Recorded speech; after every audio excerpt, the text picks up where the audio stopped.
is transmitted by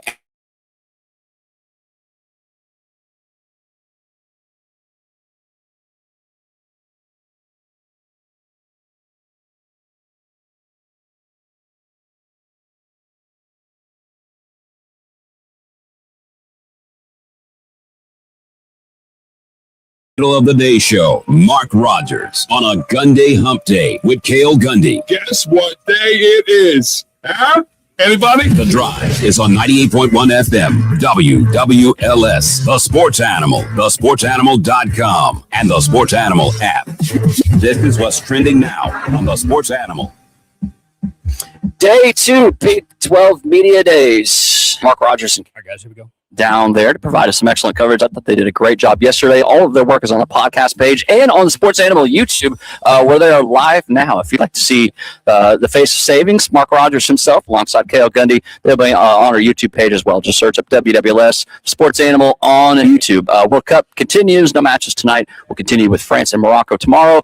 In the NBA offseason going on, as we are still waiting on the LeBron domino to drop, the LeBromino, I guess we could call that, for some more NBA stuff to pop off. I did see where Billy Donovan is going to be an assistant coach for the Spurs now. I think that was a decent hire for them. So, anyways, that is what is on the docket today. Hello, Mark and Cale, out in Frisco today for Big 12 Media Day. How's it going? What's up? What's up, Matt? Welcome to YouTube. Say hi. Hey. Hello. Yeah, we're not very. Hello, YouTube.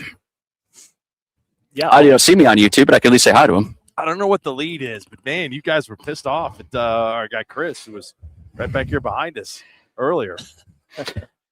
Sean, it was Sean Dillon. Is that what you're talking about? The guy who asked Sean who asked Brett Yormark the really, really confusing question. I was just trying to figure out what in the world he was talking about and try to get down to some of this disconnect, because it was obvious there's a major gap. There's a chasm between Texas Tech in the conference.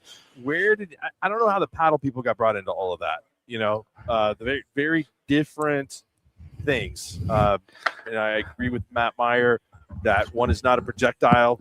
The tortillas don't make any noise, so I think that those are a little bit of a bad combination of a question.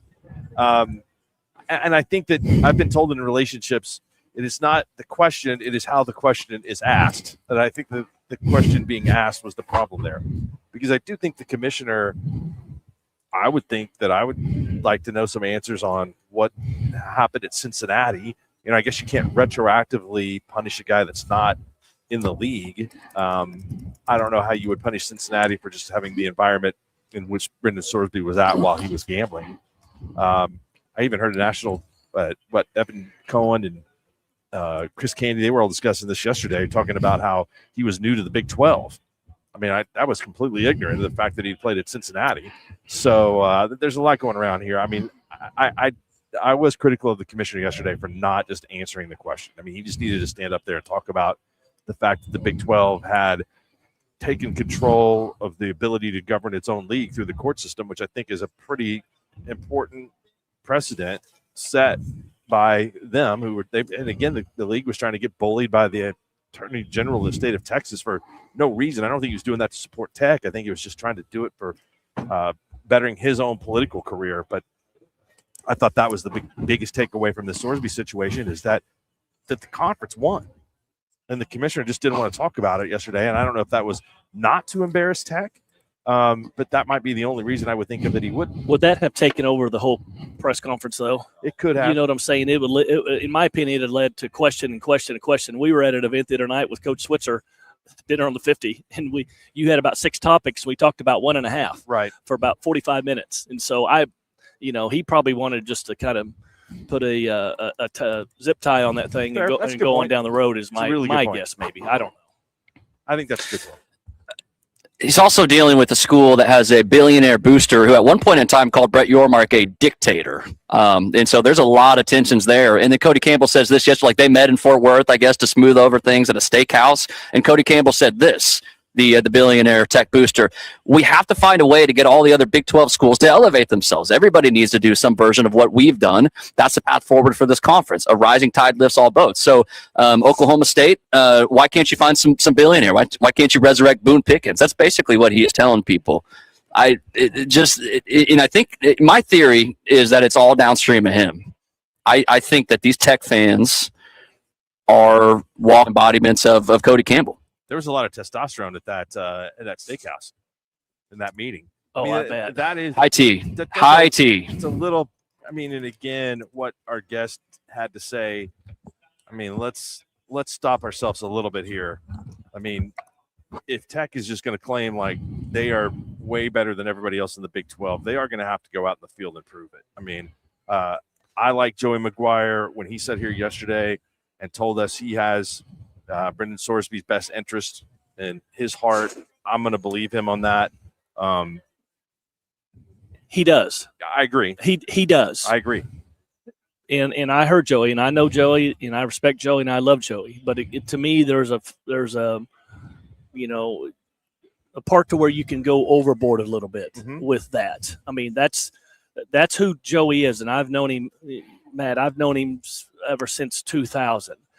That's what he was like when he was in high school with his players and the parents. But there's that fine line, and that's an easy thing to say. And that's who he is as a person. That's who his programs are. But but coaches all do that. Yeah. Programs all do that. They're all gonna say that. To me, it went over the line a little bit. All on his end necessarily. I mean, he's at the low end of the totem pole of the people that get to make those decisions. Yeah, but he's the one that's most directly involved with interacting with the kid. Yeah. Well, he said this is the toughest thing I've ever been through as a head coach. And you know what? I believe that. No, probably not even close. Well, I mean, this will be talked about 20 years from now. Yeah. And if, and it's going to be talked about all the time because I think we're going to feel a lot more people are going to be going through it. Probably. And, he mentioned that the AD and the president and, to me, the video is what did them in. The video was they were already out there. They are already doing it. Why did they need to come back out and just throw it out there to everybody that this is what we're doing, how we're doing it, and to me, that put them in a bad position when that video came out. It's a case study in how not to work your PR. It's basically what they did. I mean, it's incredible. Like, hey, the target is on our back. I mean, like they kind of feel that way. But I'm not ready to just sit here and because they had the season that they did last year, by the way, in which they lost a conference game, that they are the dominant program in this league. Or the fact that they've got a booster this meeting with the conference commissioner that says the rest of the league needs to step it up. I mean, I think they're setting. That tells me everything about their attitude. A little bit of failure here. Well, he's not just a booster, isn't he on the Board of Regents? He's the Board of Regents. Yes. Yeah. That's important to say, too. Yeah. He's actually making some of these decisions. Are they the biggest brand in the Big 12 right now, even? Like, have they done enough at this point? Or who would that be? I still think BYU is up there. I don't know who's the biggest.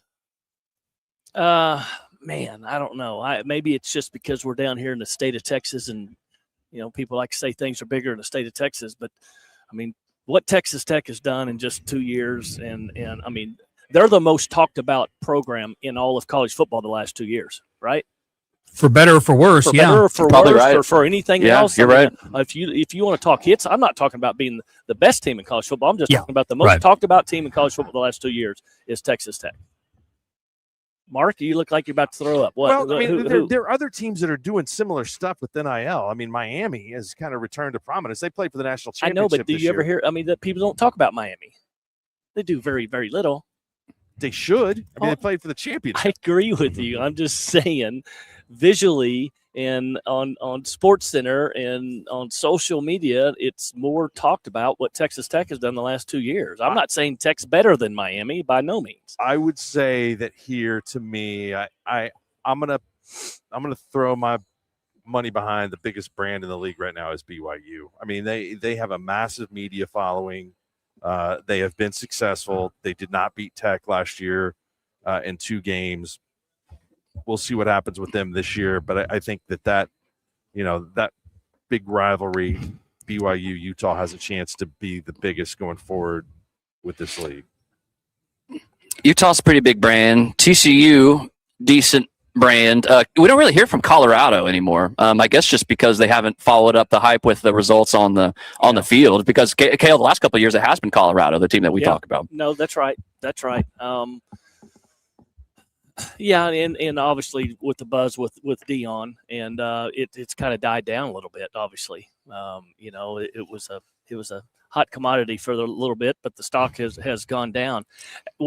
Last night, Mark and I went and had barbecue at a place here in Frisco, a great place called Hutchins, right? Is that right, Mark? Yes. And we rolled in there, and the whole contingent, players, media people, Kalani Satake, all the BYU group, it's all in there eating barbecue. Oh, nice. They must have eaten $1,500 worth of barbecue. Oh, I mean, they had about 20 of them. And it was I talked to Kalani a few times yesterday. A great person.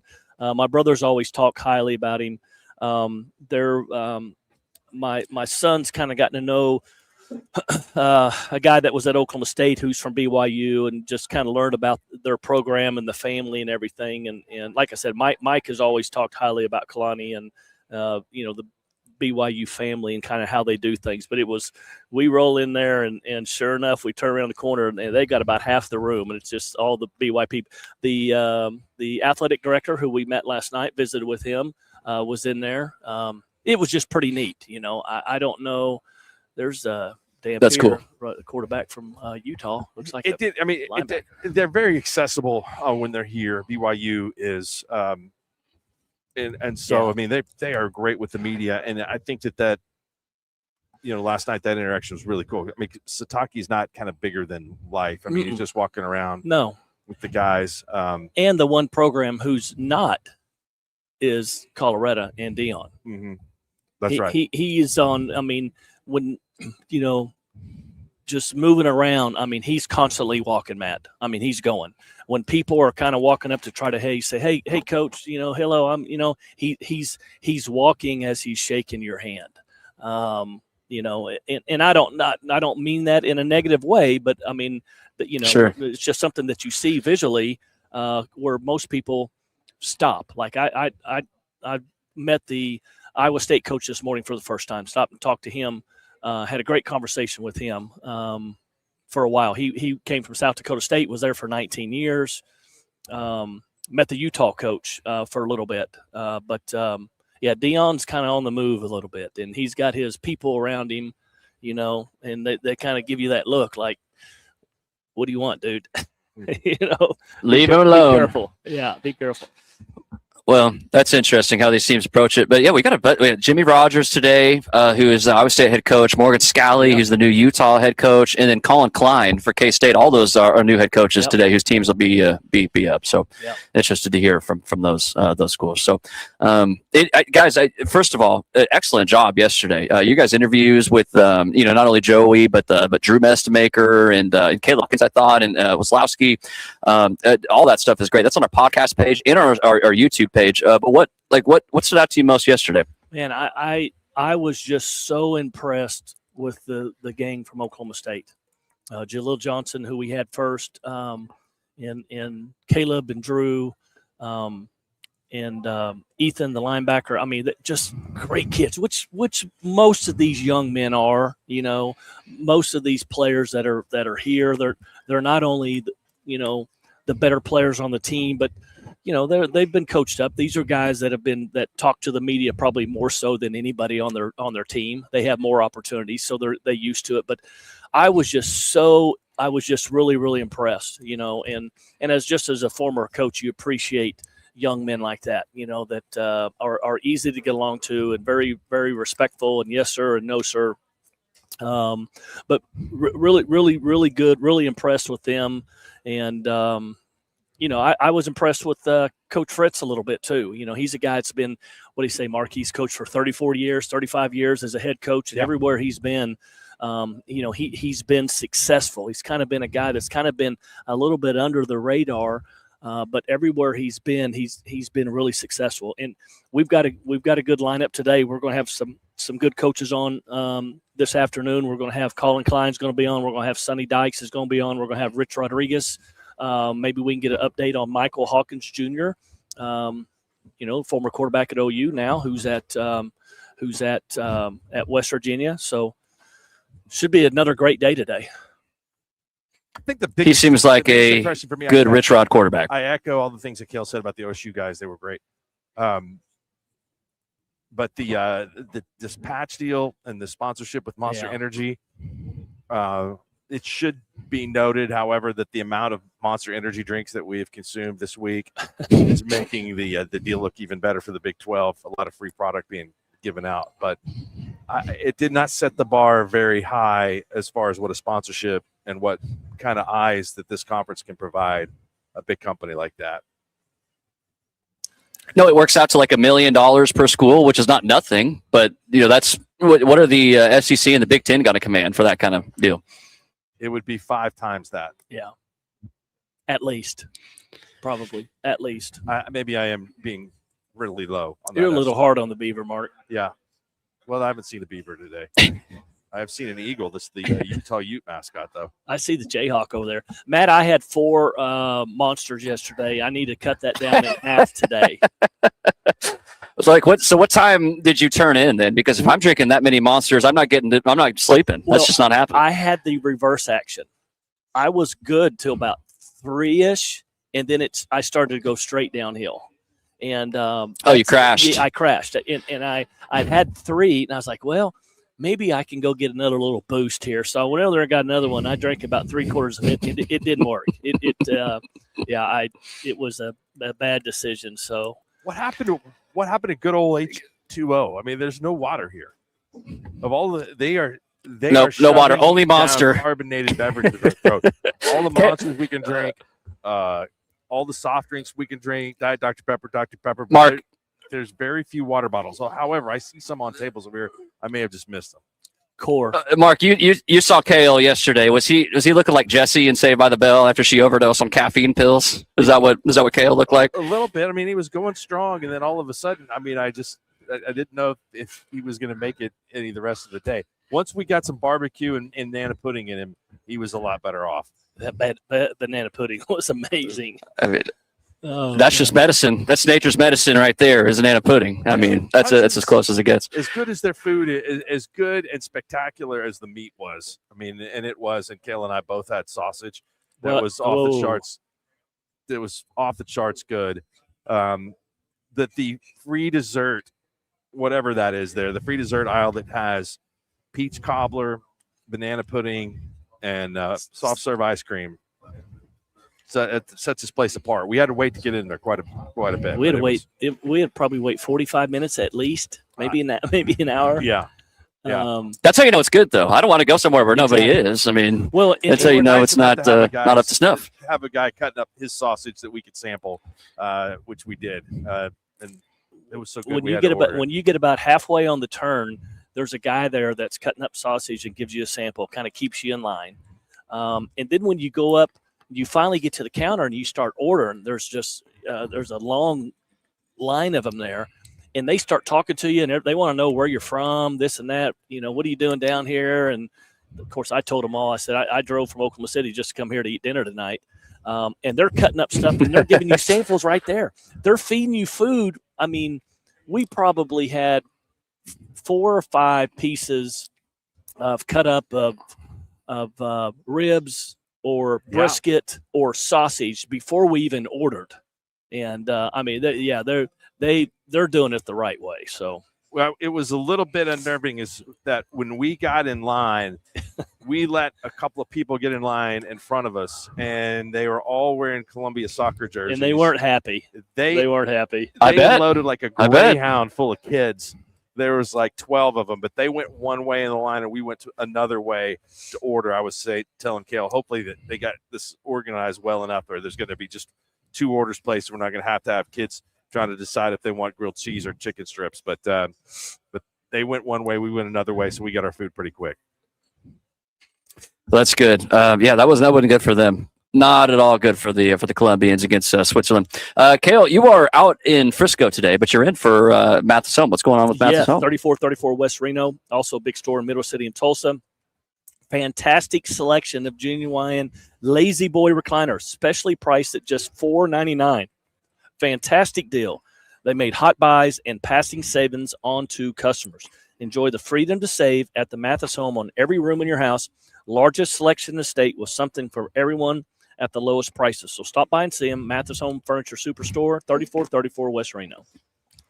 We are here today in Kingfisher at Johnson's of Kingfisher. Forget the nonsense. Drive to Johnson's where you're going to get a dealer for life. A beautiful new Grand Wagoneer here in the I guess we could call this the showroom floor, but it's really where the action happens. But they got a great selection out as well. If you drive by and if you just want to look online at what they got, you go to johnsonsofkingfisher.com. Of course, they're going to order it to spec if they don't have what you need. They got you. Johnson's of Kingfisher, family owned since 1927. Been that way for a reason. We will take a quick time out and return right after this.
Oh no, don't so Mark, I guess, didn't want that to be known.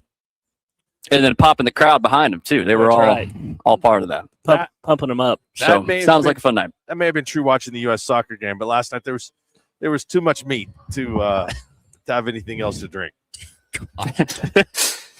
Blake on our Johnny's text line would like you to take it easy on talking about another man's sausage. That's not very respectful, Mark, to do so. You talk about your own. Just telling you what happened. We tried to get just the meat platter last night, to be honest. Look, we don't offer opinions here. We just deal in facts, much like people that cover Texas Tech. That's all we do. We just cover just deal in facts. Mark and I are comfortable enough and we're old enough that we can tell you the truth. The vegetables were just as good. I mean, if you want to call potatoes and corn vegetables, they were also quality. I don't think I've ever heard you say those words in that arrangement before. And I never want to hear it again. Also that good. Is blasphemy. I don't think I've ever heard you say that. Did you say potatoes and corn were as good as the meat? They were pretty good. Something is wrong with the meat, or somebody tricked you into eating something besides potatoes and corn. I like to space it out and check out some of the other of the Texas Monthly Top 50, but the fact that this place has a soft serve ice cream machine that you can just refill to your heart's desire puts it pretty high in my book. And he put that on top of the peach cobbler. I did.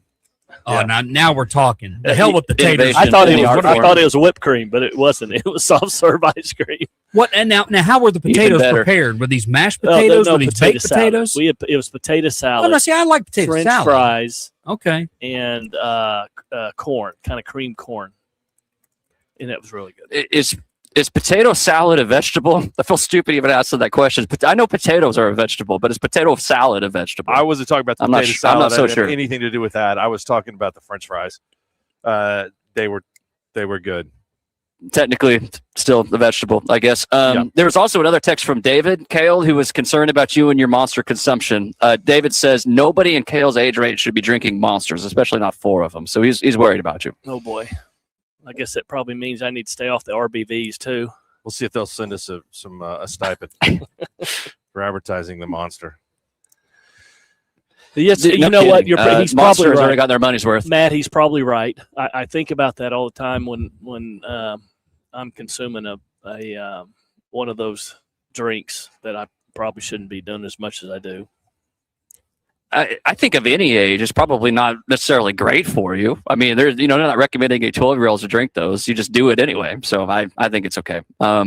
Hutchins Barbecue, is that where you were last night? Yes. That's what we were being asked about on our Johnny's text line. Yeah. Hutchins Barbecue is where the boys were. Guys, I tuned out of that Egypt and Argentina match. I was watching most of it while I was on air, and everything seemed on the up and up for Egypt. They were up 2-0, and then I tune out, and I get a text a little bit later that Argentina has won. The Egypt coach said this was clearly a rigged match, and the whole world saw it. And I want to say one more thing: if they want Argentina to win so bad, why call everyone to come and participate? So Egypt was not very happy with how that game was officiated. Was Egypt playing or Texas Tech? Mm-hmm. Can we get the Egyptian version of Sean Dillon on right now to ask him? Well, I didn't watch the end of the game. I mean, I don't know what happened. I didn't see. Well, there was Egypt scored a goal after apparently it wasn't a foul all the way down by Egypt's own goal, and Egypt brought the ball all the way down and scored, and it was already 2-0, right? It would have made it 3-0, and then after they scored, they went back and looked at a play that happened about 45 seconds earlier, and they said it was a penalty, so they took it off. Is that correct, guys? Am I right on that? Yeah, they identified a foul during the buildup and disallowed the goal that would have doubled the lead. But it was long. I mean, it was I don't know. It didn't look much like a foul, which I don't know, man. I tell you what, between NBA basketball and flopping and fouling and referees, they don't have nothing on this soccer. I mean, it's everybody's down on the ground. Everybody's yelling at the referees. Yeah, and the VAR stuff is crazy because, like, what's the limit to that? You know, like what can you go review? Can you review something that was several minutes later in like a full length of the pitch away. Yeah. Like what's the limit on that? It doesn't seem to be a whole lot of consistency when they do use that or when they don't use that, and there's controversy. They wanted another penalty too in the 92nd minute, right before Argentina went up and scored the winner. So there was a couple of incidents that they weren't happy about. You guys probably know, can a coach or a player ask for something to be reviewed, or is it just the officials that do it? Just the officials. Oh, I think they can ask. They can ask the official, Mark, but they have to grant that. It's not like they get challenges. Yeah, of course they're asking all game long. Yeah, I understand that. Yeah, it's just it's just the officials. So they make the decision. There's a solid chance that 9 times out of 10, Argentina, who's the superior side, just wins no matter what the rest of the match goes. I mean, soccer has some interesting strategy and skill to it. A lot of times teams are not necessarily, trying to keep possession. They're trying to set things up, not necessarily being as aggressive as they need to be scoring goals. But when you're down 2-0, that's when the skill has to get turned on. So I guess there's another controversy here, or controversy, as they would say, across the pond, where they chose an all-Argentine referee crew for France's World Cup final game with Morocco. France not very happy with that. I didn't realize they signed crews from all of the same nation. It's all Argentinian officials in the France and Morocco match. Oh, and so who's upset with that? France is, because they think they're not going to give them a fair bite at things. Just because they're part of the elite soccer community, something like that.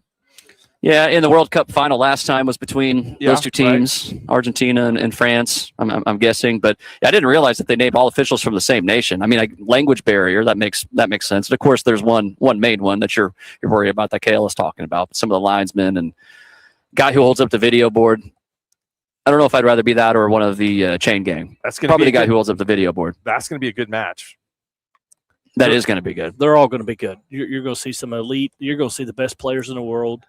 Hey, I got a question, soccer. Let me throw this out. So I've been kind of hearing people complaining a little bit about the reason that we can't get soccer enough players or good players is because it's so expensive or people can't afford it, right? I've seen a lot of this debate. People can't afford it. So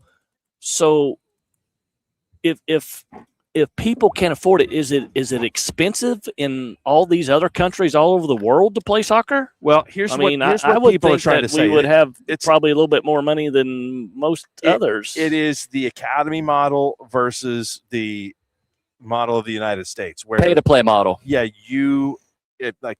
and I think the point they're making is that the money in soccer here is going to organizers of events, going to coaches and different things like that. Whereas if you were a soccer prodigy in England or at 8 years old, Spain or you Belgium, would be recruited to go play a scholarship at an academy. They would pay for it. Yeah, where you are provided everything: room, board, schooling, soccer, all of those type of things. So so there's less of a barrier to entry to play. We got people skimming off the top here.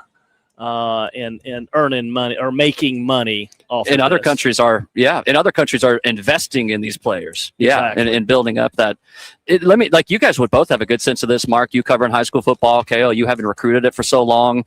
I know in the NBA it's changed where the days of guys earning their way out of like some inner city or something like that, pulling themselves up out of their bootstraps, is in a lot of ways over. Not to say it never happens, but there's a lot of NBA players who are now second generation guys, or at least their parents had enough money to put them through these youth programs. Is the NFL and in college football still that way, where you have to be a part of these 7-on-7 camps and things like that when you grow up to even get noticed? Like, is that the same way too, or do you see guys pulling themselves up by the bootstraps? No, you still can, because here's the deal. You could be at anywhere. You could be at a high school, and if you're a good player, it's going to spread like wildfire.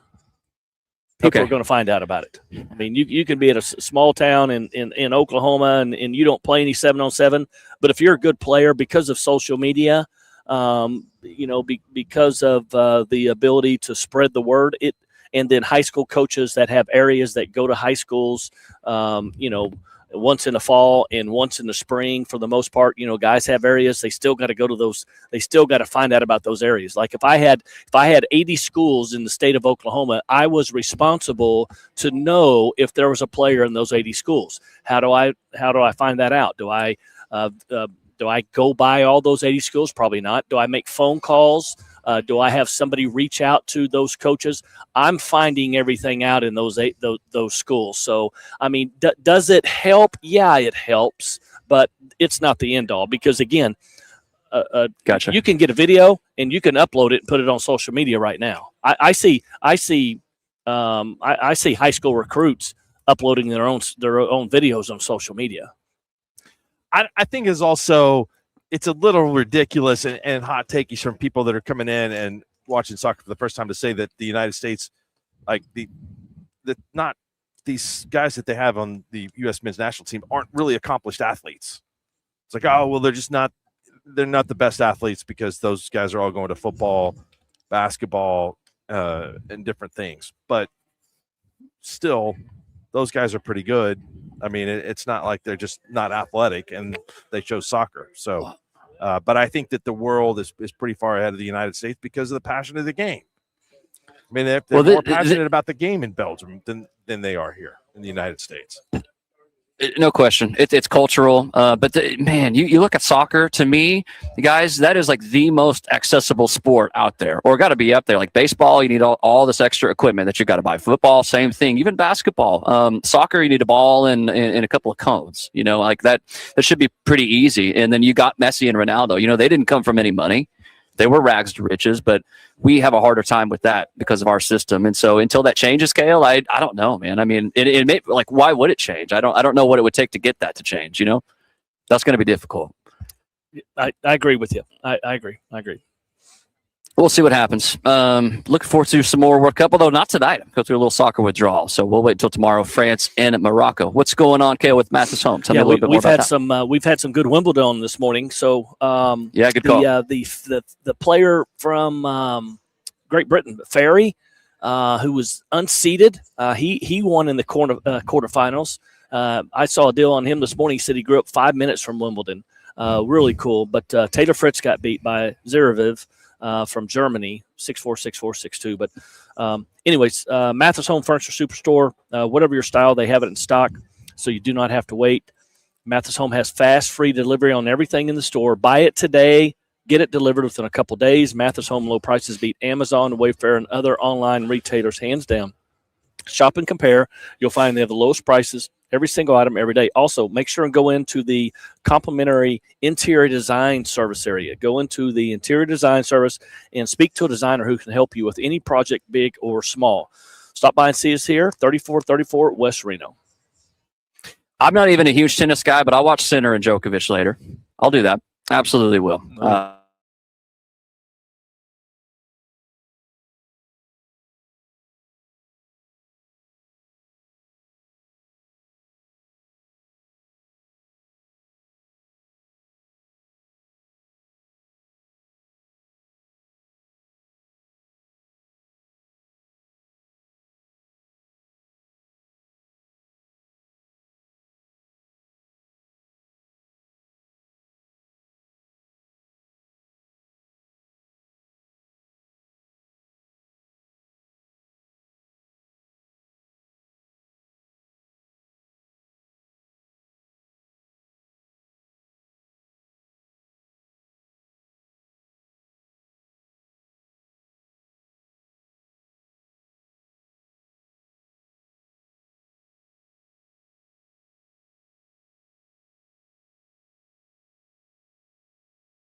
your service, and for protecting our freedom. We can't thank you enough. You're right, Sabi. We're showing our support by donating a brand new Kia to a brave Army veteran. We're going to double the military rebate from Kia and make it $1,500. Corey, nobody loves our troops more than Kalidi Kia. Sabi, Nobody. We're making friends for life. With the summer heat on, it's a challenge to swing it outside. Get relief now with a cold drink, great food, some AC.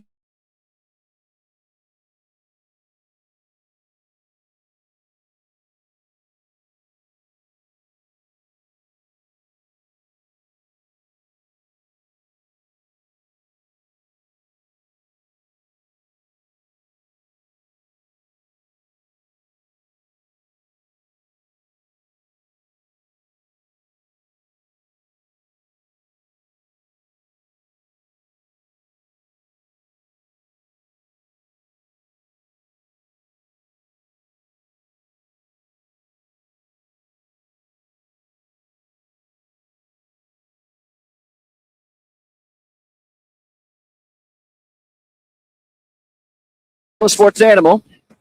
Thank you to Johnson the Kingfisher for hosting our show today. Kale's today for Mathis Home. We'll hear more about them in just a minute. But 3434 West Reno, if you'd like to go and get a great deal, they would love to make you one. So I know you guys are looking forward to talking with Rich Rod. And what else we got going here on Big 12 Media Days Day 2? What else are we looking forward to hearing from? I guess Colin Klein, you mentioned him earlier. Yep.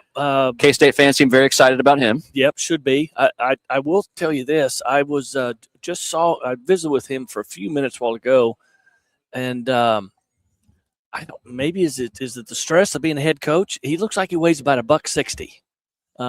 He's about 6'3", and he wasn't like that in college. I mean, he is thinned out. Maybe the stress level of being the head guy and being in charge of everybody. But we're excited to have him on. Obviously, excited to have Rich Rodriguez on. So that should be. And then we're gonna have Sonny Dykes on. You know, Sonny's got a new offensive coordinator that came from UConn. Got a new quarterback. Obviously, lost their quarterback, Josh Hoover, went to Indiana. They got a new quarterback that played at Harvard that they were really, really excited about. Jaden Craig. Yeah. So, we'll find out some information about these guys. And, everybody feels good, heading into the season. And, talking to a lot of these guys the other day, you're like, well, how's everything going? They're like, well, I had to leave my vacation. And so everybody was kind of in between, or they were on vacation, and then they flew here, and then they're flying back to wherever. Joey McGuire's son's getting married or got married, and they're having something down in Cabo. And then somebody else is going back to Seaside in Florida. It's a busy time. Avery Johnson's here in front of us. He's on. We're trying to get him on, grab him for a few minutes, but he's a well-wanted man. Mm-hmm. A lot of people want to talk to him. You want to see a lot from him. Incredibly talented and incredibly athletic. Decision making and inaccuracy. Probably a couple things I want to see from him. That's right. I mean, he just hasn't. This is his fourth year. Is it? He's never completed more than 60% of his passes, which in college football is, not good. I mean, you should be at worst 63, 64. Average, you should be 65, 67. And then the good ones are, 69, 70 and above. So he's got to get better in that situation. I think what happened last year was they got a little bit behind, and he had to throw more from the pocket a little bit, Matt. And that's just not what his game is. I mean, he's a mobile quarterback. Sure. We all know he can run. The play action opportunities that he has because of the run game, you would think it would give him more opportunities to have more one-on-ones and more people open. But I think they had to throw it a little bit more than they liked in the pocket last year, and that's just not what he does. Well, maybe Colin Klein can kind of unlock his potential, because he's got plenty. I mean, there's no question. I think he recruited him to Manhattan, so it made sense to stick around. Hey, since you mentioned TCU there, it kind of got me thinking. There's some discussion on Indiana's win total, which is 10.5. everybody in the entire world wants to pick the under on their win total, which kind of makes me want to go the opposite direction. But that's a difficult team to try to forecast. When last year they had this magical run, this year their schedule does strengthen up a little bit. What do you guys think on the 10.5 for Indiana with Josh Hoover as a quarterback? I think Josh Hoover is going to be really good. I like him. I think that he'll be fine. I know that he threw interceptions last year at TCU. They've got to rebuild the offensive line, but they've got more players coming back there than they do really at any other place on the field. The schedule of the middle of the year is so tough that I would take the under, but I wouldn't underestimate what Kirk Cignetti can do. I wouldn't either. I mean, to see what he was able to do in such short time and where he's been. I mean, the guy says he just wins, right? And I'm Google him. Just Google him. And until we see something different, I wouldn't want to be betting against him at all. And I'm not even that high on Josh Hoover necessarily, but and Mendoza was good enough to be the number one pick in the draft. And he's got some arm talent, but I look at what they do. I don't think you just need to be some transcendent quarterback. You just got to keep it between the lines. And in my uneducated quarterback opinion, as long as they got some talent, I don't see any reason why they can't just be wildly successful this year. But I look forward to hearing from them when Big 12 media or Big 10 media days roll around. And then Mark, what are we 2 weeks away from SEC media days? Is that right? Week after next? Yeah, it starts the 20th. In Tampa. Yes. Absolutely. Well, you guys have done such great work. I would love for our listeners to go check that out if you haven't on the Sports Animal YouTube page. It's all there. In fact, these guys are live and in living color. If you want to wave towards the camera, you'll be able to see them on our YouTube page. And then on the podcast page as well, it is all there. So make sure you go check that out. And these guys will be live and local and working hard, busting it down at Big 12 Media Days down in Frisco. We appreciate that. One more time, Cale, while I am on with you for Mathis Home. Yeah, fantastic selection of genuine Lazy Boy recliners, especially priced at just $4.99. Fantastic deal. They made the hot buys and passing savings on to you, the customer. Enjoy the freedom to save at the Mathis Home on every room in your house. Also, make sure and stop by any of the Mathis Sleep locations located throughout the state. Get in the car, start driving. Within 30 minutes, you're going to run into a Mathis Sleep location. They have all the top mattress brands like Tempur-Pedic and Purple with deals you won't find anywhere else. Mathis Home has fast free delivery on everything in the store. You buy it today, you'll get it delivered within a couple days. We're located here at 3434 West Reno. They also have a big store in Midwest City and in Tulsa.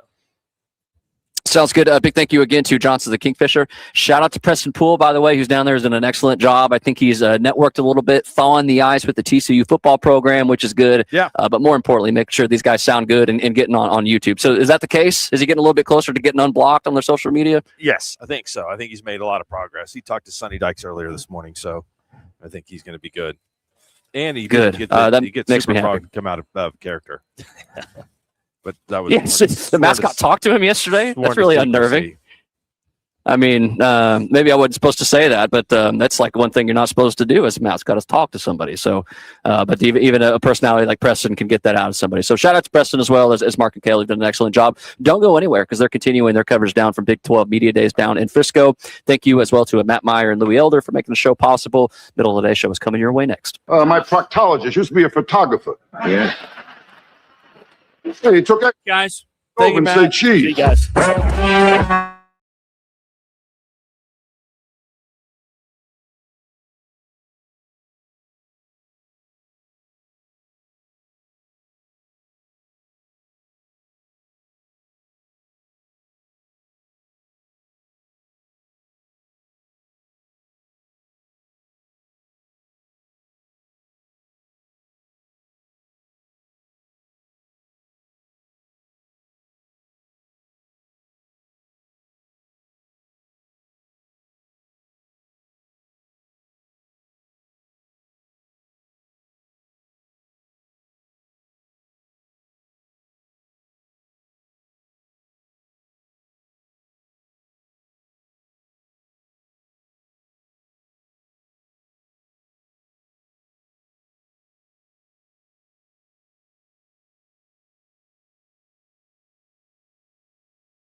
on a Gundy Hump Day. Cale is in for Mathis Home Superstore today.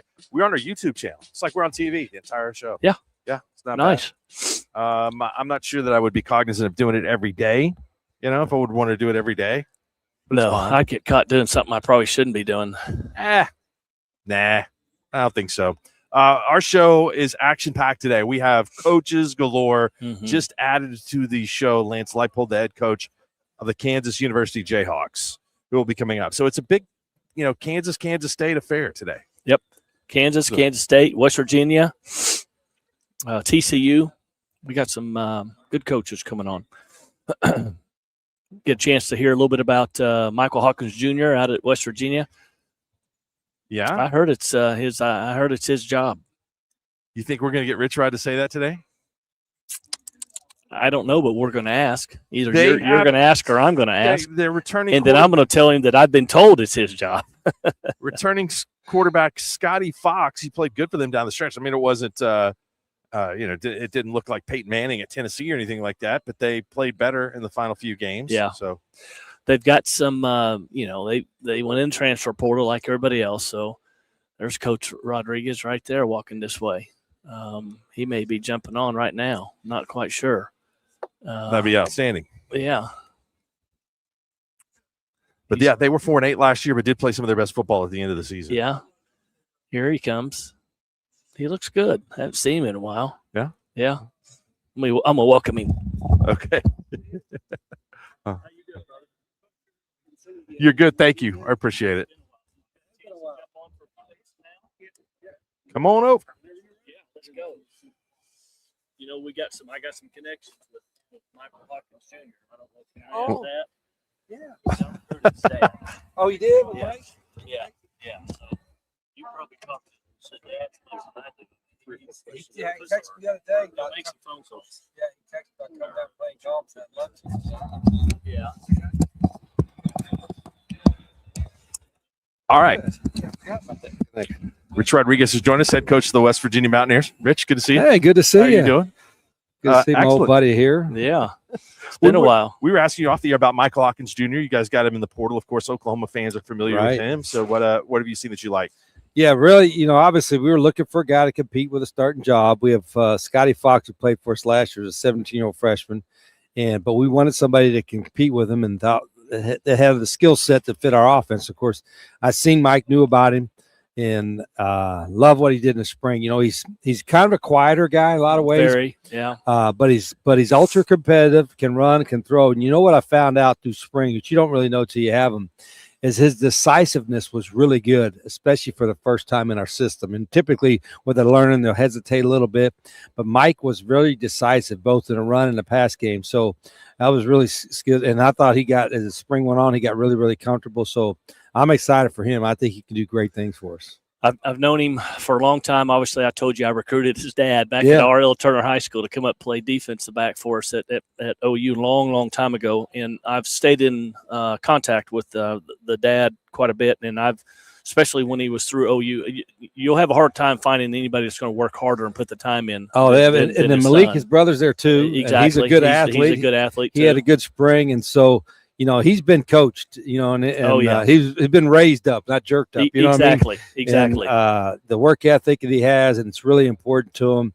So I'm really excited. He's got 3 years left, too. I know. So with him and Scotty and a couple of freshmen we got, our quarterback room last year got crazy because we had so many injuries. We got to by the fifth game, we were playing our fifth quarterback. It was crazy. So just one of those bad luck years. But I feel really good especially with Mike being here now. Scotty Fox did a good job for you guys, though, down the stretch, especially for a guy as young as he was. And we weren't very good up front. And, so obviously one of the quarterback's best friends are going to be a good running game. And so we had zero offensive linemen last year that had started a game. And this year we've got 8 that have played. Now, a lot of it was somewhere else, group of 5, but at least there's 8 guys that have experience playing and starting in college football. And then I got the old man back and Rick Trickett coaching up front. He's got a son there. Is his son one of his boys there? Well, to both of them. Travis is on my staff as one of the coaches, and his other boy, other son, Chance, is leading up one of our personnel departments. Only one I didn't hire is his wife, Tara. She's like, "Where's my job at?" And then there's one at Maryland too. Yeah, then Clint is the coordinator. He's at Maryland. So what's been the biggest transition from year 1 to year 2? Well, the roster was flipped over again, but we had a little bit last year. We had no money and no time. To really build the roster. This year we had a little money and a lot of time. Yeah. So we were able to target guys specifically that we wanted out of the portal, sign 39 high school and junior college guys, and really like that class a little bit. But we still got the culture, as tough as last year was at times and all that.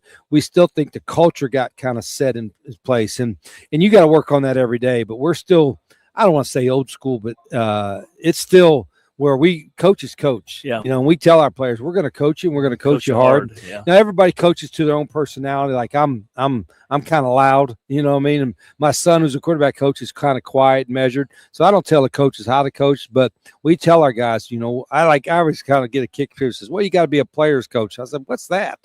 I said, players play, coaches coach, administrators administrate. That's right. I said, I get paid to coach. And so we coach. That's what you've always done. Yeah. There's a lot of Oklahoma connections at West Virginia. You got Jaden Bray, who Cale recruited also from Norman High, and you got Ren Baker, who's the athletic director, who spent a ton of time in Oklahoma. Yeah, and then Zach Alley spent a year over there. That's right. The story about Zach. Zach was my D coordinator at Jack State. Did a great job for me. So after this is our second year, we won the bowl, went to a bowl game, won the bowl game. Everybody's happy. Like 2 days after the bowl game, Zach comes to see me. Says, Coach, I got an offer to go to Oklahoma with Coach Venables, which Brett's a great coach, and Zach had ties. And I was like, oh shoot. I said, well, are they gonna you gonna be the D coordinator? Yeah. They gonna let you call the defense? Yeah. Yeah. And I said, what are they gonna pay you? He said, it's like 1.2 million. I'm like, what the hell you waiting on? Yeah. You better go. Fast forward a year, I said, Zach, I'm at West Virginia now, so I could kind of compete with Oklahoma a little bit. So I got him back, and he's doing a great job. Who are some of the players that you've got in the transfer portal, offensive players that are going to help wide receivers, running backs? Yeah, we went for more production than potential. I'm like, why do we want to get this guy? He couldn't play for over there. Why do we want him to play for us? You know what I mean? So let's get some guys that have started some games, either group of 5 or we think can be an impact guys. And so Cam Cook we had a completely new running back room. So we got Cam Cook, who played at Jack State with Trickett was there, and he was highly productive, the leading rusher in the country. And we got a couple of receivers, 3 guys from group of 5 starters that were all conference guys that are in our receiver room. We got 7 offensive linemen out of the portal, all had started games, which really helps. You mentioned Mike Hawkins come. And so we got a lot of guys that have started games and play games. They just are new to our system.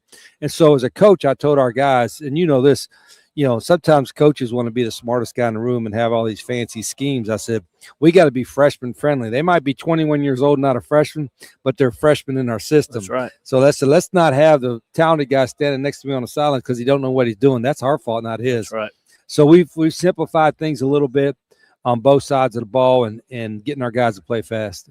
This league is kind of interesting. I was looking at some of the scores from last year, and you'll see a game that's 45-41, and then the next week it's 14-6. I mean, so is there an identity establishing it? I know how successsill your offenses have always been, but can you just say, hey, every week we're going to go in, we plan to score in this league? There's a lot of competitive balance in our league. I get a little nervous about the discrepancy between a $50 million roster and a $15 million roster. I mean, you're a $40 million roster, you should win, right? But the fact is there's good players out there, and we got enough to get enough players to win and compete for the championship. Now, are we there right now? I don't know, because a lot of them are, we're going to have 20 new starters. Right? But I think we're more athletic. We're identifying the right guys, and like in our environment, we got a great environment in West Virginia. I mean, it's football. His favorite place. It's my favorite place I've ever played. Is that right? Everywhere. We had a lot of great games there at night. Yeah. And the environment, I just love it. I just love in the mountains, and just the fan atmosphere and everything. It's always been my favorite of everywhere I've ever been. It's it's important. And, a very prideful state. I'm from there. I know, I'm a native. And then we don't have any other Power 4 team. There's no pro team, and so singing country roads is a big deal now. Did you guys no know? Did you see that? doubt. Yeah, They even do it in the World Cup. Cup. nowadays. That's Took it right. over. It's Yeah. passing on. Let's go good. Thanks, Coach Rodriguez. We appreciate you stopping Oh, by thanks, for a little guys. bit. Great We to see appreciate you. it. Appreciate you. Thanks Good for to doing see you, that. my friend. Thanks, brother. We're going to take a break. Appreciate We got a lot more action coming up here for you for Big 12 Media Day. Stay tuned. Thank you very much. Westwood One Sports.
Hump Day. We are here at the Big 12 Media Days. TCU, Sonny Dykes just spoke at the podium, and Colin Klein about to step up to the microphone there. And we're expecting both of those coaches to join us coming up a little bit later on in the show. Thanks to Rich Rodriguez at West Virginia for coming on today. Quarterback situation there is interesting. They recruited a freshman from Los Angeles. They also have the returner in Scotty Fox. They got Michael Hawkins Jr. To just see what happens with those three in that rotation. I would guess that Michael Hawkins Jr. will be the starter when they tee it up for game 1 against Coastal Carolina. So they're trying to bounce back from a 4-8 year. Weren't very good at the beginning to the middle of the season, but at the end of the season, they knocked off Houston. And we're playing some better football. So no question Rich Rodriguez can coach some offense. A good coach, and I think has got more of a level of comfort zone there with Rick Trickett, longtime offensive line coach. I believe he's been coaching for 50 years. So West Virginia and Oklahoma State will be the conference opener for both teams this season. So we'll see. First game for Eric Morris in the Big 12 going up against the Mountaineers. JMO, what's up, man? How's it going? Oh, I'm having a great day. I spent time yesterday re-listening to you all's interviews with the coaches, and then I heard them on the podium to see if I could find any discrepancies in what they were saying. Everyone's shooting straight right now, so nothing to report so far. That's good. Hey, you can probably not much time for phone calls today, but you can text us at 405-900-9957. Have the text lines up if you have questions that you would like us to ask. Coming up, we can get that done.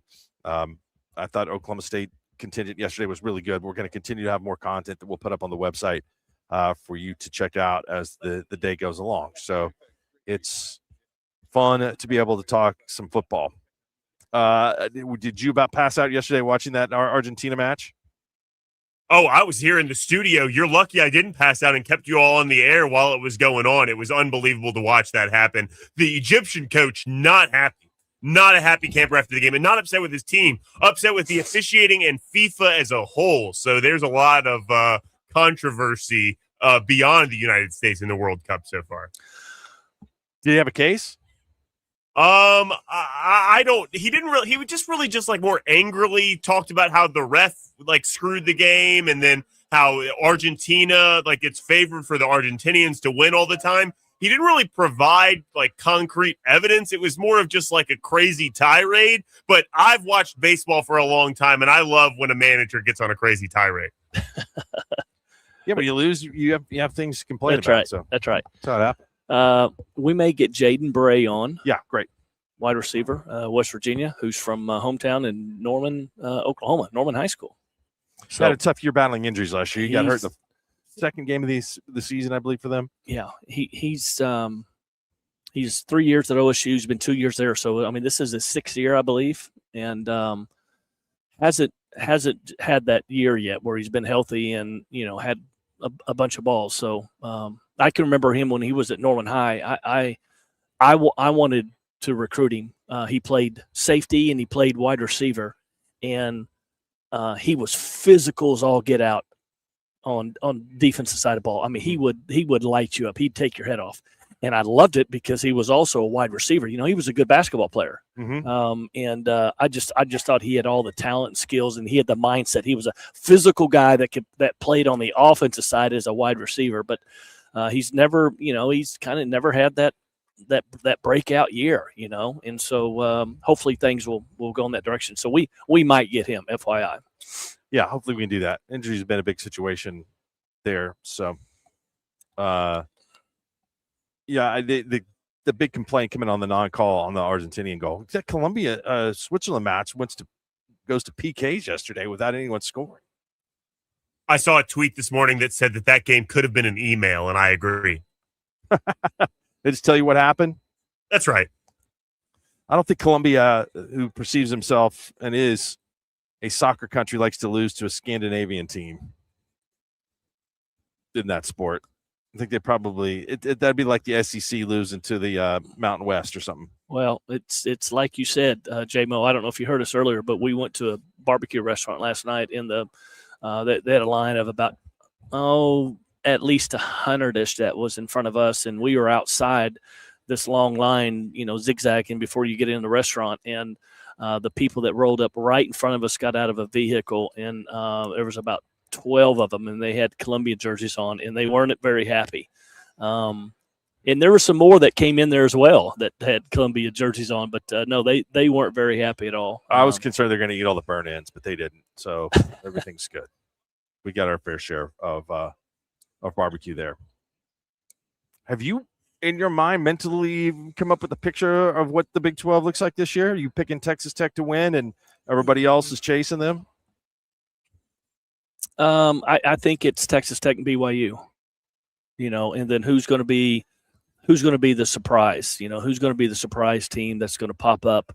A lot of people think it's Houston. TCU has won 18 games the last 2 years. They've been 9-4 and 9-4. Yep, they're there, and so I would think that, and most of their losses have been fairly close. So we'll ask Sonny if he feels like that.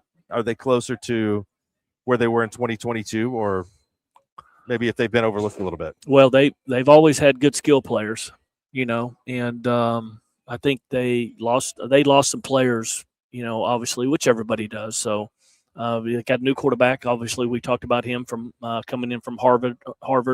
Got a new offensive coordinator that's from UConn. Like everybody else, Mark, and you know this. I mean, turnovers are so crucial in games. We used to talk all the time, J-Mo, that there's 80. You win 80% of your games if you just win the turnover battle. If you look at all of your games and go back and the win and loss and turnovers, if you had one less than the other guys, you won 80% of your games. And I think TCU had some turnover issues. And I was reading here the other day that UConn, the coach that came from the offensive coordinator who came from UConn, trying to think who that is, Gordon Samus, that in the last 2 years at UConn, when he's offense coordinator, they only turned the ball over 5 times on offense. 5. They had 3 1 year and 2 the other year. That's amazing. That you don't. I mean, that's got to be number 1 in the country 2 years in a row. I can remember when we used to talk about teams that made playoffs. We used to push for, if you had 10 turnovers or less, there was a high percentage you were going to make the playoff. Playoff teams were teams that had 10 turnovers or less, and but only 5 in 2 years is pretty impressive. So, but TCU will have to, again, a new quarterback, and how quickly can he get comfortable, and there's going to be a big step coming from Harvard to playing the Big 12. They're going to be fine on offense. I mean, TCU's had one bad loss the last 2 years. That was at BYU at the end of last season. Everything else that they've been incredibly close. And so I think that when we talk to Sonny, he will talk about turnovers. Yeah, there's no doubt. Well, they had a lot of defensive draft picks last year too, right? Like some really good players. Morgan Scalley. Yeah, definitely. So, I mean, they've had good players on defense. Andy Avalos, who has head coaching experience, had done a good job there. So, but getting that marriage between offense and defense is important for Sonny, I think. I mean, because he's had some prolific offensive teams. Well, and it'll be interesting because I don't really know the UConn offense, but they've always been up-tempo spread offense, pushing the ball down the field, and that puts you in a little bit more opportunities for turnovers, playing faster, throwing the ball around everywhere. That puts you potentially to have some more turnovers. So it'll be interesting to talk to Sonny to see what this new offense is. Is it a little bit more controlled, kind of slow it down a little bit, and, let's play smarter, Right. And so it'll be interesting because our Kendall Briles was the offense coordinator there, and he left to go to South Carolina. Yeah. He's the offense coordinator for Shane Beamer. What does that move do you think will help South Carolina? Obviously, they took a huge step back last year on offense. They still got the big quarterback, and he was good as a freshman or sophomore year, whatever year that was, and then I think he kind of took a step back a little bit because their offensive line wasn't as good. They had some injuries, and he was, trying to play quarterback in the Southeastern Conference when you don't have a good offensive line that can protect you. So I think it's a great hire for Shane Beamer, to spread things out because they have weapons at South Carolina. They have some skill players. They have some wide receivers, and to bring an offensive coordinator in there that can call an offense like that and try to spread the ball around and use all 53 yards of from sideline to sideline. But you got to take care of the ball. But the quarterback is older. He's been there for a few years. They lost a lot on the defensive side of the ball the year before too. That I think made a big difference. Yeah, I mean they won that game in Norman by overwhelming OU, forcing turnovers. Not necessarily with what they did with the offense going up and down the field, but the way we talked about Lenore Sellers going into last season as being a number 1 overall pick and a Heisman Trophy winner. I mean, that did not materialize at all. I mean, so much so to the point that he's back for another year in college football. Guys, I've got some breaking news for you, not to interrupt here, but very breaking news you guys have to hear. This linebacker from Kansas, Trey Lathan, number 4, middle linebacker from Kansas, he's on ESPNU right now talking to the guys. He's got a chain on that is giant and says TL4. I don't know if you guys are going to have the opportunity to interview him today. You'll see him when he walks by. We got to have all the information we can on this chain. It's unbelievable. I see him up there right now. I've got a side view of him. Wait, you see him on the ESPN set? He's got a blue jacket on. He has a clean jacket, a good-looking suit, but the chain is something else. Yeah, he's Dusty Dvorak. Is he in the middle? That's right. Yeah. I can see him. They're about 60, 70 yards away. I can't get a shot. I haven't had a chance to see the bling, but we'll work on that. Check on that. It's something else. Sorry to interrupt, but I had to tell you when I saw it there. Hey, you also. I thought we had a new trade. I thought we had a trade or something. A big chain is bigger than a big trade. Hey, you guys mentioned BYU. You can watch on YouTube. The guys interviewed L.J. Martin, the running back, the first team All Big 12 running back, I believe, yesterday. What were some things he said? Again, you can watch that on YouTube. What were some interesting things that he said yesterday? Well, he said he never had an energy drink in his life. That's right. He said his dad told him don't drink energy drinks. It had nothing to do with BYU or some of the rules that they have involving caffeine. But anyway. Well, he was going to Stanford. Coach Shaw was there, and after the last game of the season, Coach Shaw left and kind of opened his recruitment back up, and BYU reached out, and they like BYU because BYU's been known to be an offensive football team that runs the football and always has offensive linemen.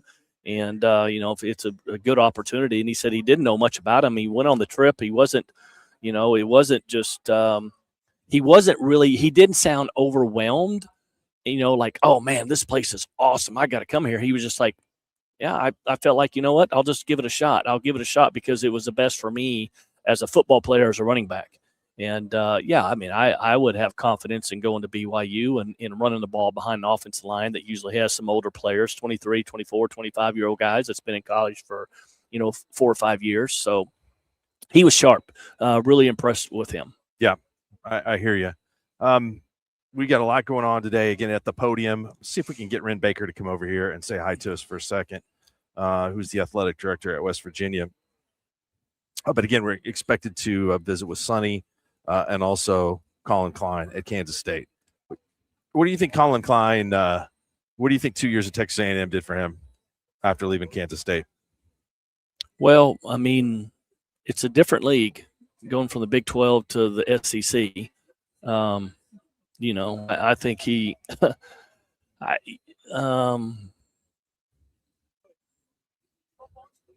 I don't know. I'm trying to think exactly. I mean, to put him in that situation. I mean, he was in. Question we can ask him. He was in charge of the offense. There's no doubt. Mike Elko is a defensive guy, and he ran the defense. So Colin was fully in charge of running the offense, and he had some weapons. Had quarterback, and so I bet he probably learned a lot. And he needs to get the very best out of Avery Johnson. Avery Johnson needs to be a one of the top 3 quarterbacks in the Big 12 conference this year. He's always been solid, makes some plays, can run around really good, but just struggles with consistency throwing the football. And if he can get him to where at the end of this season he has completed 65% of passes, I mean, that's ridiculous. I mean, it's not. I mean, you're saying that he can't do it? I'll take the under. I mean, he's been at 58, 56, 59, somewhere around right there. Cale Gundy. No, Coach. How you doing? You look good. Yeah, you look good. I don't know. I think Ren looks better than Cale. Oh, there's no doubt. Yeah. I love the outfit. I love the blue. Yeah, to go good with my eyes and the shoes and everything. Listen. Can we start off with some Eddie Sutton practice stories? Oh man, he was. Yeah, absolutely. Like, you want to talk about somebody that just. People ask me all the time, what was he so great at? And I'm like, just defining roles and like selling you on your role, just an unbelievable ability to have very candid conversations, which Cale knows his coaching is actually way easier said than done. But getting guys to buy into that, like basically telling you don't shoot. I didn't bring you here to shoot. And like somehow getting you excited to rebound. That was the godly message. Yeah. That was for sure. Yeah. So, Ren, your roots obviously go back to Oklahoma State, Rodgers State at Claremore, athletic director at North Texas, and now athletic director at West Virginia. And so we have people all the time texting in saying, hey, find Ren, catch up with him and see how things are going. So are you happy with Rich Rod back and the way things are progressing? Yeah, no, I tell you what, Rich has really re-energized our fan base, and Cale knows this being around him. Like anybody that's ever got to visit one-on-one, like he can motivate and fire anybody up, and he knows where all the bodies are buried. He probably buried a few of them across the state, but people are really excited, and when I moved there, pretty quickly, people were like, man, you feel like one of us. Culturally, West Virginia and Oklahoma, especially rural Oklahoma where I grew up, are very much the same. And so it's just been a great fit for me. And I've loved getting a chance to travel the state with Rich, because he does know a lot of history and knows a lot of people, and it's been a lot of fun. Oh, the baseball for you guys was awesome this year. Yeah. And we How about the Sooners there too? Winning the national championship. But I was hoping we would meet them, but we run into North Carolina, and they did. Their middle infield didn't make those errors that they did against the Sooners. Against us. They played lights out. But man, what an awesome experience. Did you guys get to go? I did. Yeah, I went one day. I didn't go. So I had been to Omaha once or twice. I was AD at Northwest Missouri State, and that's like an hour and a half away. So I'd been there just as a fan, but not stayed the night. First of all, I think Omaha is such an underrated city. With Berkshire Hathaway and Mutual of Omaha, like there's just a lot of money. Their infrastructure is good. The zoo there is incredible. The restaurants are unbelievable. So it's a great city to visit, period. But it's set up for that 2-week period. And it's just awesome. Like I had a blast, and of course having a team there helps. But even just outside the stadium is unbelievable. I told my wife, I always say this to Heather, my wife, who's also in Oklahoma. She's from Boca Cheeto. That's down by Durant. The bottom. Durant. Yeah. So, I always tell her, you know what? I think when I retire, I've been to my last live sporting event.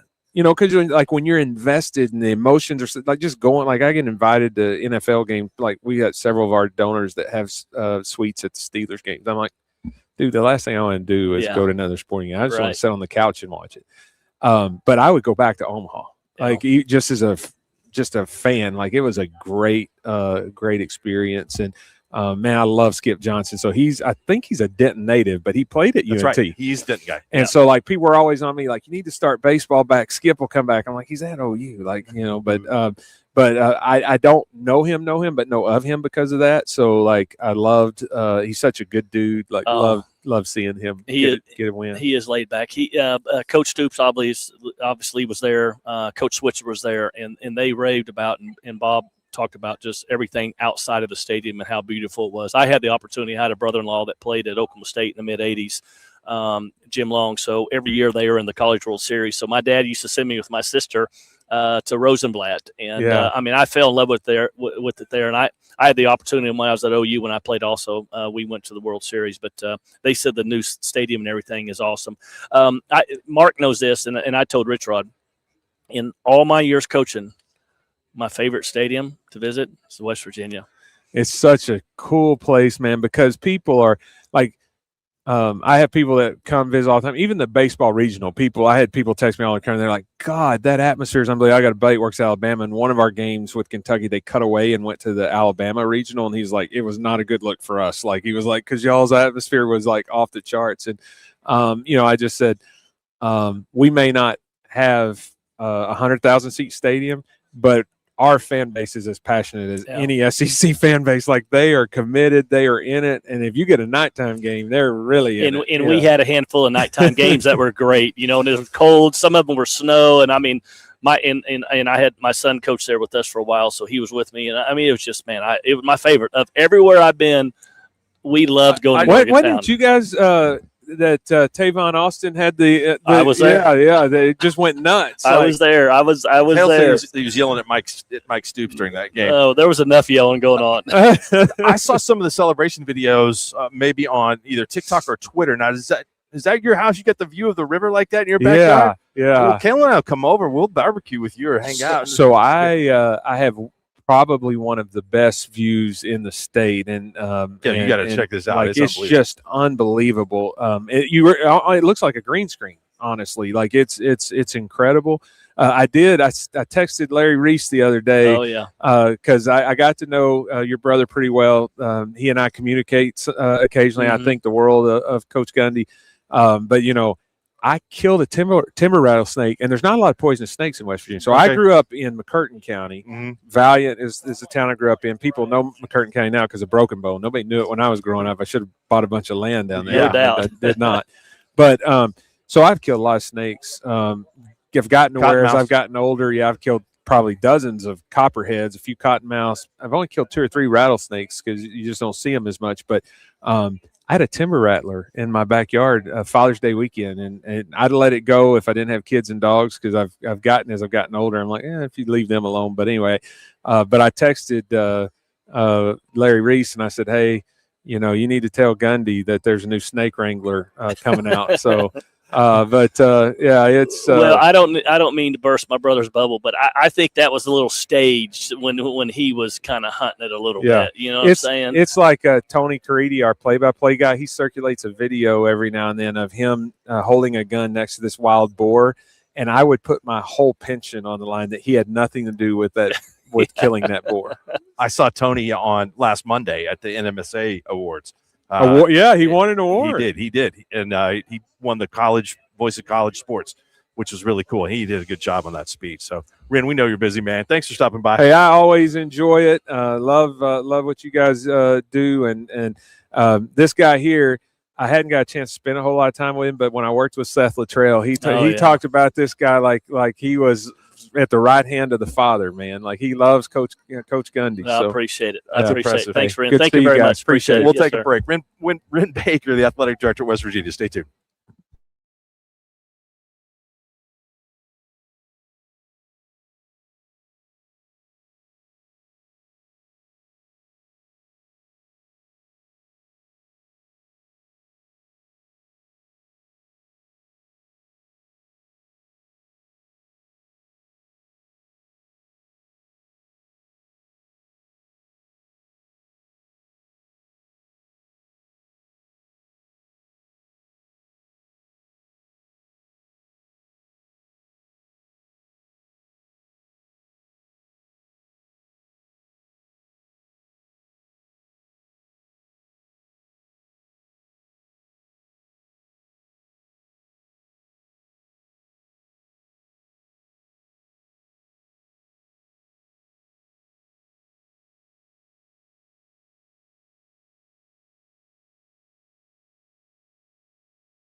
Mark Rodgers, Cale Gundy. Thanks to Ren Baker for stopping by. Different parts of Oklahoma will claim Ren, as he said, grew up in Valiant, was the athletic director at Rogers State and Claremore, and spent some time working on Eddie Sutton's basketball staff. As a, I don't know if you call him a manager or an ops guy. I mean, what it would have been. And then we got John Underwood that's stopped by to say hello. Yep. John Underwood. He's part of the old guard of the Big Eight. Yeah, yep. Coming by today. Donnie Duncan, kind of that crew that time. We could just take the rest of the show off and not talk any football. We could have Johnny Underwood tell his Billy Tubb stories. Yeah, I grew up at his house. I spent a lot of time there through high school. I was friends with his daughters. We ran around together good in high school. We're the same age, so great family. Great family. Absolutely. I believe Ren Baker also spent time at Memphis, my neck of the woods down there. Yeah. I think he was an assistant AD or something like that. I think that's right. Yeah. Northwestern State, but he's had a pretty significant rise in the college football ranks after being the coordinator at North Texas. He showed me a couple of videos of his backyard. I told you. Oh, my gosh. That is ridiculous. So he's in the mountains, obviously in West Virginia, J-Mo. Just try to picture this. So taking a picture from his back patio, looking out into the mountains, and like if you're looking straight out, and then below, like after you get past his backyard, it like goes down into a valley, which I thought was a river, Mark. It is a river, isn't it not? It was clouds. It was solid clouds all the way. There's a river down there, but it was a cloudy day, but the clouds were like 200 yards lower than his property. I mean, it's just priceless. No, that's a nice place. I offered to come over. He didn't follow up on that. I was hoping he'd invite us out to a game. I know because we could probably still try to get that done. Yeah, I think we can. But no, they were going through a similar baseball, fever situation that Oklahoma was. Is that they'd never been out of the regional, went to the super regional, and then went all the way to Omaha, and they were one of the final four teams up there, but got beat by North Carolina, of course, who Oklahoma beat. So, all right. We will have Colin Klein coming up a little bit. Also, Sonny Dykes, Lance Leipold. Also, I think will join us, but he's on the podium right now talking some KU football. Let's do this. We're going to have, I think, probably go a little bit long coming up next hour. So let's get out of here for this hour. Okay. We will return. We'll have much more coverage coming up from Big 12 Media Days here in Frisco at the Star. Keep it locked in on WWLS, the Sports Animal. But before we do that, I'd like you to tell us about Mathis Home. Yeah, Mathis Home. You get out there and check out all the beautiful furniture they got. And also, fast free delivery on everything in the store. All their low prices beat Amazon, Wayfair, other online retailers. Hands down, shop and compare. You find they have the lowest prices on every single item every day. Check out Mathis Sleep locations located throughout the state. Get in the car, start driving around. You're going to run into a Mathis Sleep location within 30 minutes, 30 miles or whatever. Also, come in for the Freedoms to Save event. Choose from dozens of sofas, bedrooms, and dining sets, all specially priced. 3434 West Reno. Also have a store in Middle City and in Tulsa. All right. Keep it locked in here. Another hour to go from Frisco, Middle of the Day Show.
Hour here of the show today from Big 12 Media Days in Frisco.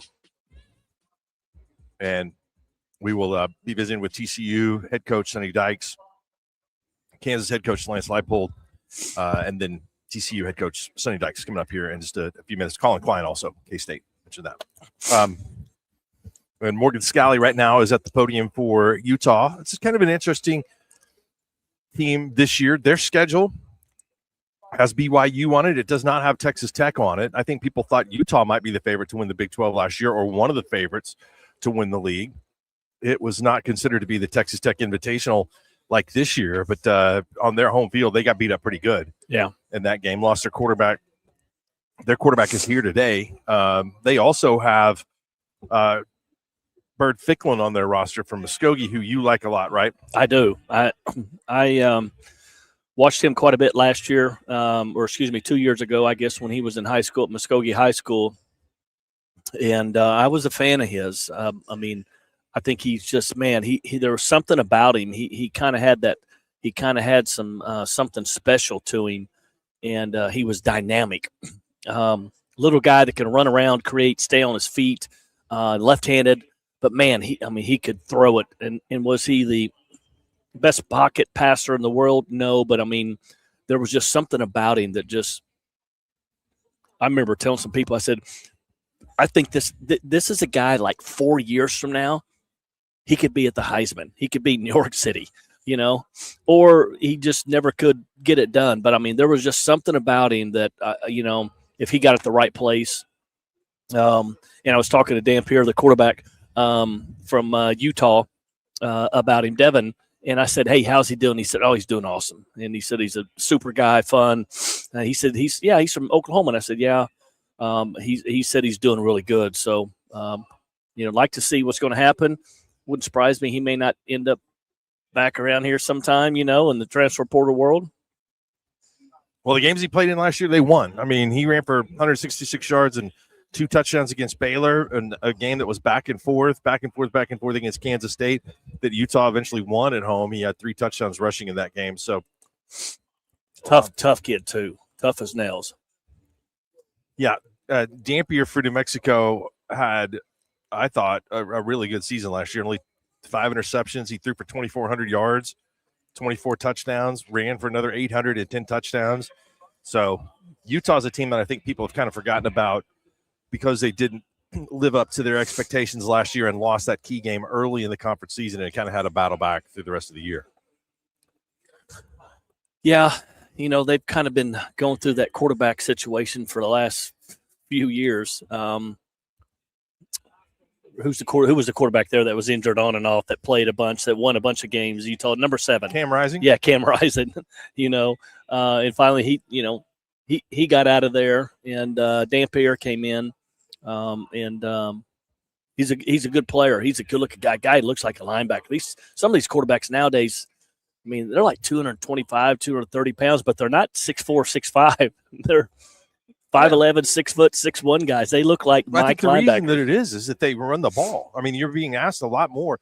There's not a whole lot of drop back quarterbacks in the Big 12. Josh Hoover was a drop back quarterback. I think he could run a little bit, but all these guys are being asked to run the football. Yeah, DJ Lagway is more of a true passer. Obviously he's athletic.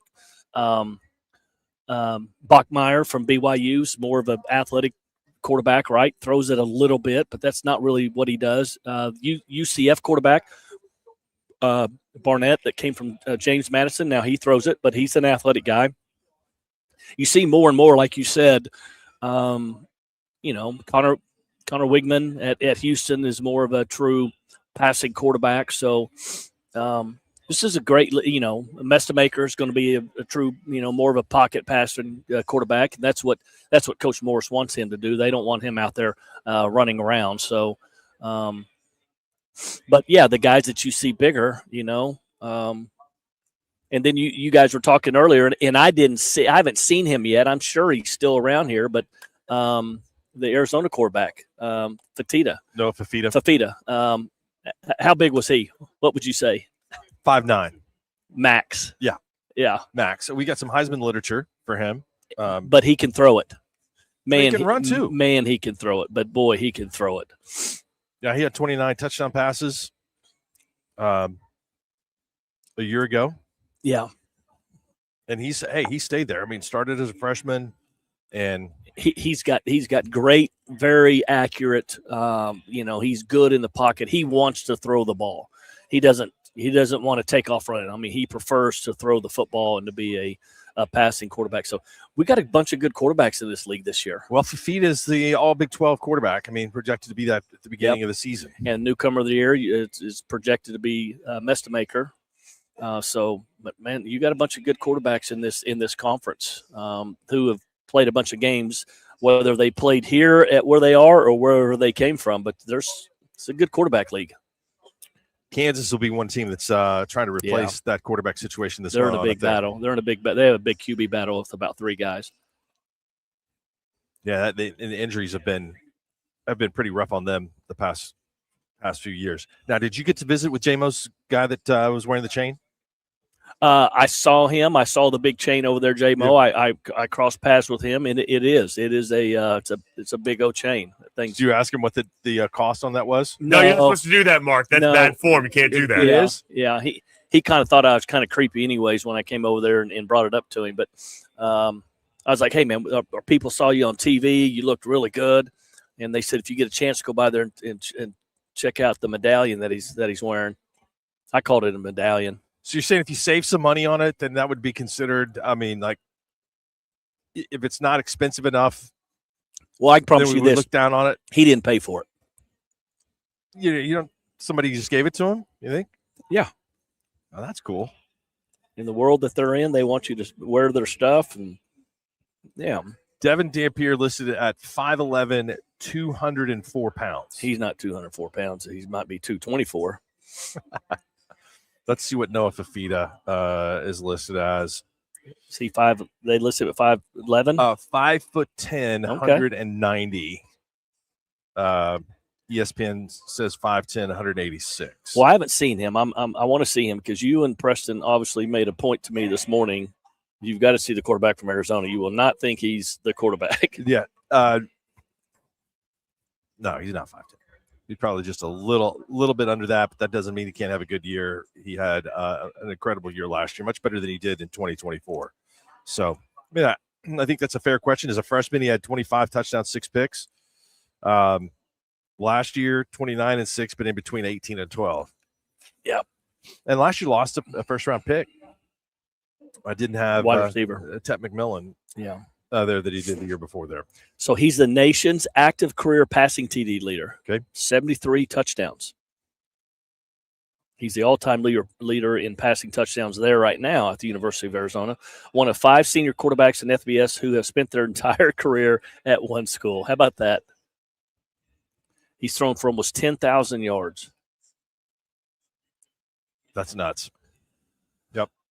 Good quarterback. The quarterback from Ole Miss is not very big either.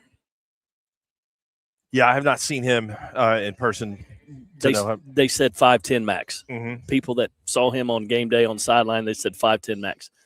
Well, that's how you end up, I think, at Ferris State. I mean, at least they gave him a chance to shine, Michigan, and he stepped up and got the job done. But I don't, based on the size of some of these quarterbacks, you don't have to be 6'3" or 6'4" anymore to get a chance to start and play a bunch. You would have never seen guys like this play quarterback 10 years ago, 20 years ago, 30 years ago. And the reason that they're able to that these guys are popping up is because of 7-on-7. All the camps year round. I can remember when I was in high school, I don't know how many years, 40 or 50 years ago, going into my senior year was the first time that we did any 7-on-7, and it was like we had it for like 4 weeks on Tuesday night for like an hour and a half. That was it.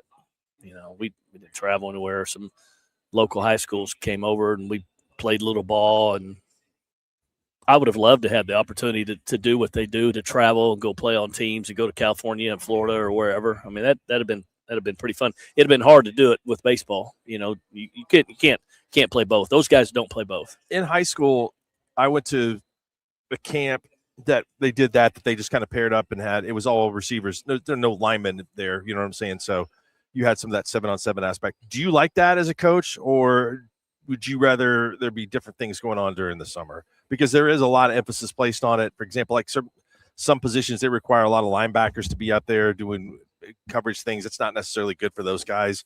They're not going to be in pass coverage all the time.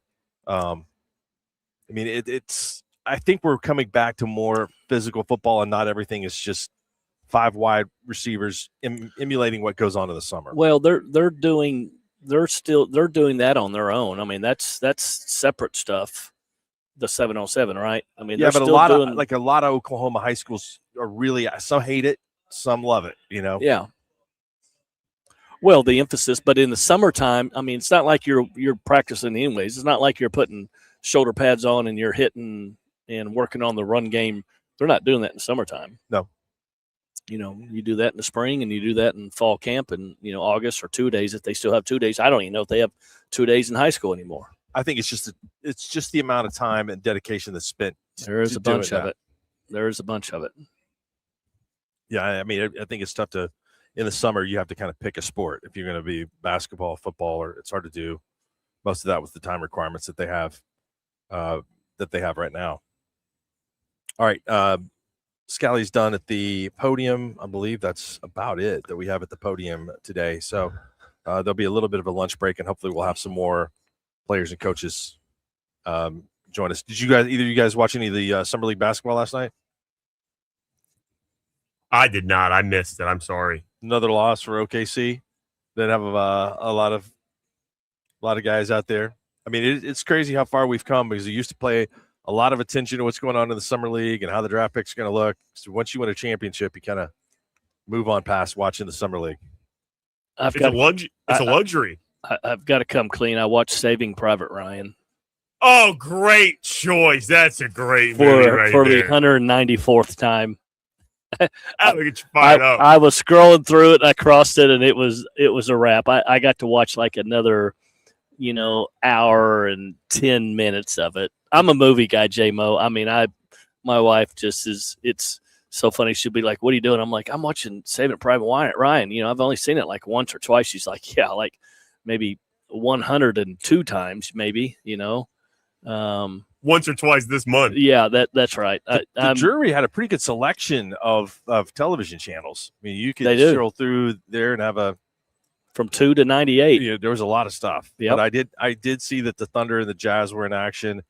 Not sure who the Thunder had on the floor most of the time throughout there, but I mean, they're getting their butts kicked. Yeah, and it just kind of seemed it's just kind of blah. I don't know. It's. I put as much into it as I do watching 7-on-7. Once you've been to the top of the NBA mountain, yeah, 7-on-7 or Summer League basketball is important. So if they're going to leave Utah and go to Vegas, where it will be more of what is considered the real Summer League. Yep.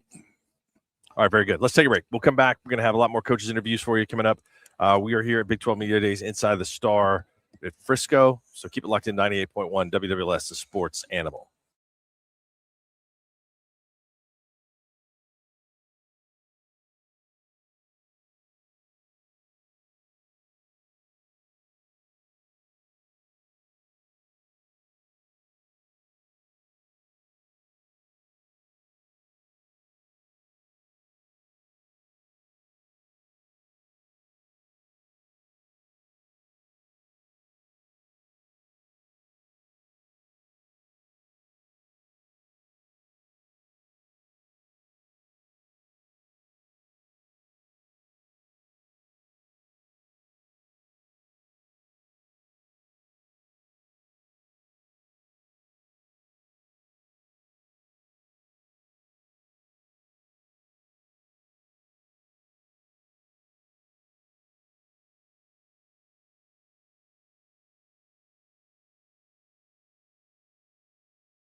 Okay, that's why I don't know it. I'm not familiar with any of the Sabrina Carpenter songs. The last one I believe was by Dua Lipa. What do you know about Dua Lipa? I know Mark? more about Dua Lipa than I do about Sabrina Carpenter. All I know about Sabrina Carpenter is she's hosted several Saturday Night Lives. She has.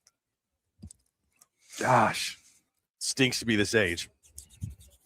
It's brutal. So no, I had not. That is something brand new to me. Is college marching bands covering music from the decade of the 2020s. Very strange. I've got some Aerosmith covered by college marching bands too. Maybe that would be more our speed. I mean, I like some of the cameo that's covered by the college bands that we can't say on the air. I mean, other stuff, but I don't know. Marching band music should be it should be older, I think, rather than stuff that's new. I don't know. Maybe that's a bad take. I have no idea. You see what's going on with the Yankees? I mean, they are giving up ground like every day to the Rays. They struck out. The ultimate would be all over this 17 times in back-to-back games.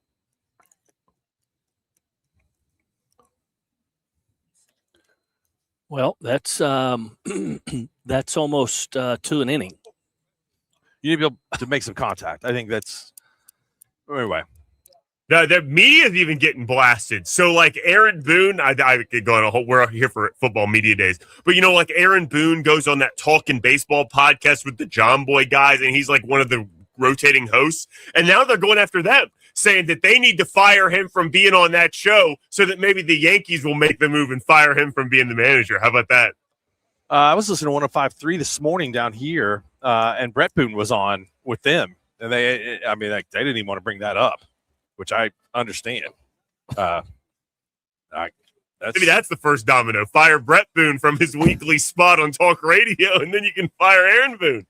But the Yankees are still 9 games over 500, which is the second best record in the American League. So in spite of all those strikeouts. Who were they playing? The Rays. The Rays. So it's those 2 games back to back? Yeah. Were they in Tampa? Yeah. Oh, boy, they might have been at Ybor City. That's where Preston and I are going to be, Ybor City, in a couple of weeks. Hey, I've got some some of the top 10 games in the Big 12 this year. Okay, you want me to tell you what the best game in the Big 12 is this year? I just go right away. Tell me if it's number 1. It's going to be BYU at Utah. Nope. Really? Well, there's a difference of the. Are you saying outside the conference? Ranking the top Big 12 non-conference football games. That one is BYU and Notre Dame. That's right. Number 1. That's number 1. Yeah. Do you know what number 2 is? Yeah, let me guess for a second here. I'm trying to think of other big marquee games that the conference has scheduled with teams up near the top. It's a local. It's not Oklahoma State, Oregon, is it? Yeah. Really? This is a good topic. TCU, North Carolina, week 0 game. That's TCU, that's a good one. TCU crushed them last year. I know they're going to North Carolina, but dude, like this is. Let's just even talk about the conference games. This is an issue for the Big 12. Is that you want to be able to go into this season saying, "Here's 4 or 5 games." Okay. What about Arizona State at Texas A&M? Does that do anything for you? Arizona State lost last year at Mississippi State. I didn't ask you that. I asked you, does Arizona State go to A&M? Is that if Arizona State as a conference champion would have gone into the lower levels of the SEC and won on the road last year, then the game this year at A&M would do more for me. I hate to be honest about that, but I mean, the best thing that the Big 12 has going for it to me is parity, and the team that's supposed to be, as we heard earlier this morning, like Tech is going to put the fear and fire and brimstone into the rest of the league because they're so good. Their non-conference schedule is complete ass. It is awful. Iowa State at Iowa. Always a great game. One of my favorites. Game. Baylor at Auburn. Auburn crushed them last year. It was somewhat. Did they move that game to Atlanta, or did they move it from Atlanta? I'm not sure. I think that was. I'm on it. They might have moved that game to Atlanta next year, but that's a good game. Yes, it will be in Mercedes-Benz Stadium. Auburn handled him last year in Waco to open up the season, and I was a little bit more fired up for that game, and Auburn didn't fare as well. But Sonny Dykes gets to kick everything off this year with the that game in Dublin. SEC non-conference games? Yeah, Texas, Ohio State, number 1. Yep. Number 2, Oklahoma, Michigan. This is LSU versus Clemson. Okay. Auburn, Baylor. Ole Miss, Louisville. Doesn't even have. Did you say Alabama, Florida State? Yeah, Florida State goes to Alabama this year. A little bit of a revenge game. I would think OU Michigan is going to be up there. Notre Dame versus Wisconsin at Lambeau Field. How about that? Oh, the frozen tundra. Oklahoma at Michigan. Florida State at Alabama. Miami at Notre Dame. I don't think the tundra will be that frozen when Wisconsin and Notre Dame play. Wisconsin has just not lived up to expectations under Luke Fickell. How about the TCU North Carolina game in Dublin? That was a mismatch last year. I think it's going to be a mismatch again this year. Yeah. Logistic nightmare. That worked out great for Sonny to be coaching against Belichick. I'm not sure that Belichick has got the whole college thing figured out yet. That was at North Carolina too, right? Mm-hmm. Yeah, they drummed them. They did. They beat them pretty bad. Yeah, it was it almost looked like the USA soccer team the other night versus Belgium. I think it was close to that. Yeah, I mean, I do think you need to figure out if the league has a lot of parity, and I know coaches are probably not going to want to play a lot of marquee non-conference games. And the fact that the SEC is going to go to 9 conference games in the future probably means, hey, less marquee opportunities for the Big 12 to have games outside the conference that are going to be big.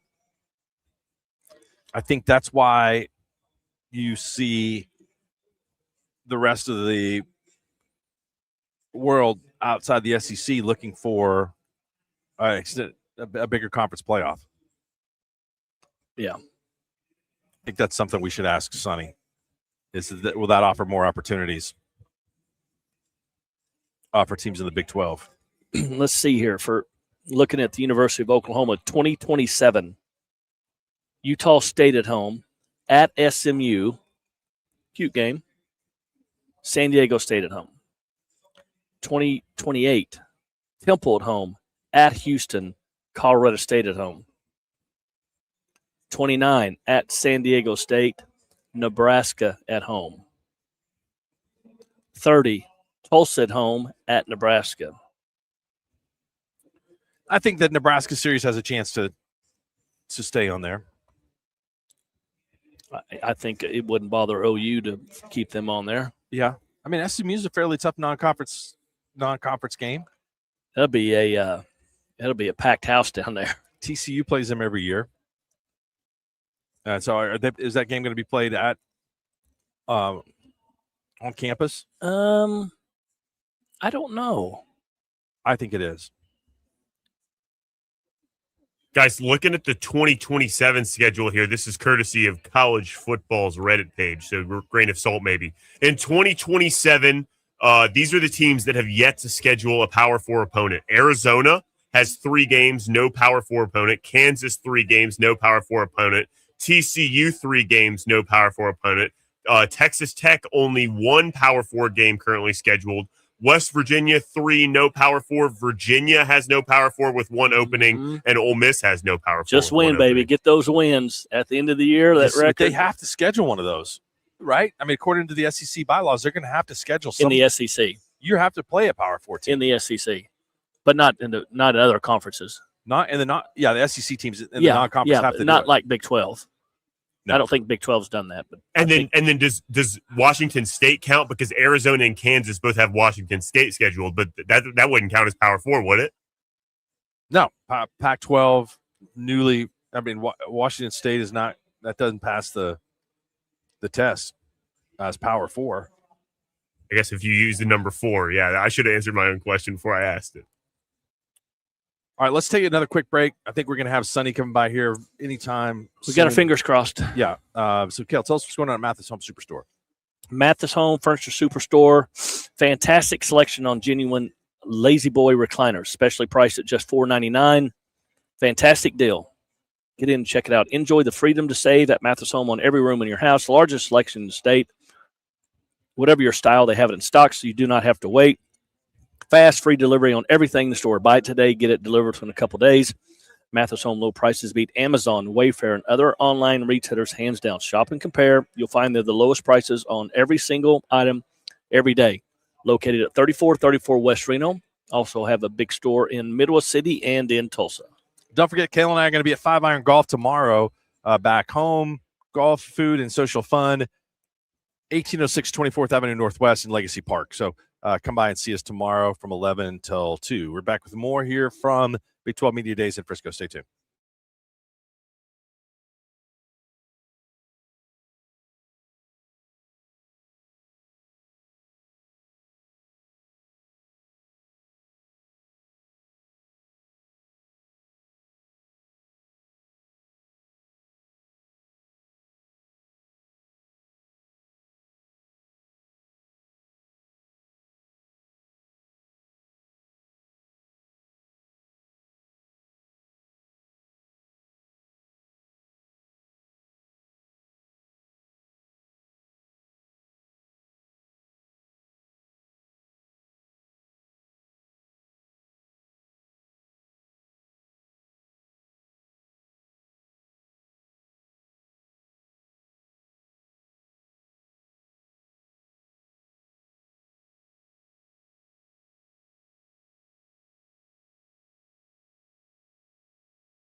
No, This Could Be Us by Ray Shrimmer. No idea who that is. Sorry about that. It's Drummer's Ear spelled backwards. Really? Okay. That's right. How about that? No, I was unaware. Totally unaware of that. Okay, thank you. Appreciate it. Cale is producing the show. What's the update? Sonny's about to go on the stage right now. Oh, he is. I thought he'd already been up there. I don't think so. Yeah. They're all up there. So he said he's going to bring him over as soon as that. So we may be going off. We just may have to record it. Okay. Well, if you do record it, I know where you can watch it on the There YouTube, you go. WWLS Sports Animal YouTube page, and we'll be posting clips from it in case you missed something, and it might pique your interest a little bit on all of our social media platforms. Perfect. Excellent. I did want to talk. I mean, I got a little baseball, and I want to get a little more baseball in here. The Cardinals lost again to the Brewers. Milwaukee and the Dodgers running away with the National League right now. LA 27 games over 500. Milwaukee 25 games over 500. The Braves been going through a little bit of a losing streak lately. The Phillies have crawled all the way within 2 of Atlanta after getting off to a terrible start. The Marlins have won 4 in a row, and they're second, actually third in the wild card race behind the Cubs. And so that's the 3 wild card teams right now: Philly, Miami, or Chicago. But there's a whole group of teams that are right there close on their heels: the Nationals, Cardinals, Pirates, Diamondbacks, Padres are really scuffling right now. But that should be a pretty good race. But I think the Cardinals have finally come back to earth a little bit. Well, 17 runs against the Cubs. That's pretty astronomical. I think that's going to be the last, really joyful moment of the year for the Redbirds. Beating the Cubs 4th of July weekend like that in Chicago. This stretch of games that they have here with the Brewers and the Braves and all that stuff, I think is probably going to be their undoing. Although they did win they won the first 2 series of this stretch that's really tough before the All-Star break. But I don't know. They're going to be in wild card contention only as the division is kind of out of range right now. 10.5 games behind the Brewers, who are really good. Mark, do you have any thoughts on the All-Star selections? Do you care about the All-Star selections? I used to care more about it until I just justified to myself that it's a fan vote, and the fans should be allowed to vote in who they want. So, well, unless you're Wilson Contreras and you whine about it, and then they get elected, and you get elected to the team, then he gets picked anyway. I mean, he's a good season, but seems like he has been unhinged a little bit here lately. He threw his helmet at a pitcher. What is this with this guy? Get over it, man. Because he said sit down. Yeah, former OU pitcher Cade Cavalli. That's right. That's who it was. Unbelievable. And they each got a 7-game suspension out of it. At some point in time, the Red Sox will pull that appeal, I would think, and just let him serve it. But Boston has played pretty well here lately. Finally got their offense engaged a little bit. But, man, that is when you consider the National League Central has got 4 of the 5 teams over 500 in that division, and the American League East only has 2 teams above 500, and one of them is the Rays. That has been disappointing for Toronto, Boston, and Baltimore. Well, then not to even mention how surprising it is the White Sox head in the Central. And the White Sox, by the way, there was a fan at the White Sox game kind of raveling this all together, was heckling Wilson Contreras for the entire game, calling him a crybaby. Yeah, I'm glad that he can hit. I'm glad that he's no longer in a Cardinals uniform. But we will, I'm sure, get to visit with some of these coaches. We're not going to have them live on the air. You can check them out on the YouTube page and podcast a little bit. Hey, thanks, JMO, for doing such a good job of cutting up some of those clips yesterday so people could enjoy those on social media. We do appreciate that. Thanks, JMO. Well, shout out Preston for making them available in the first place. That's right. Kel, anything you've learned down here today? Kind of wrap things up while we're on this last segment. More than any team you like more than you did coming in?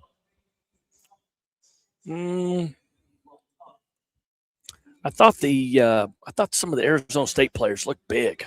Mm-hmm. They were kind of some impressive looking guys. Kind of interesting to see what they're going to do, this year. Obviously, 2 years ago, played in the Big 12 championship game. And last year, dropping down a little bit, going 8-5. Interesting to see what Utah's going to do with the new coach. Iowa State's what are they going to be like with a new coach?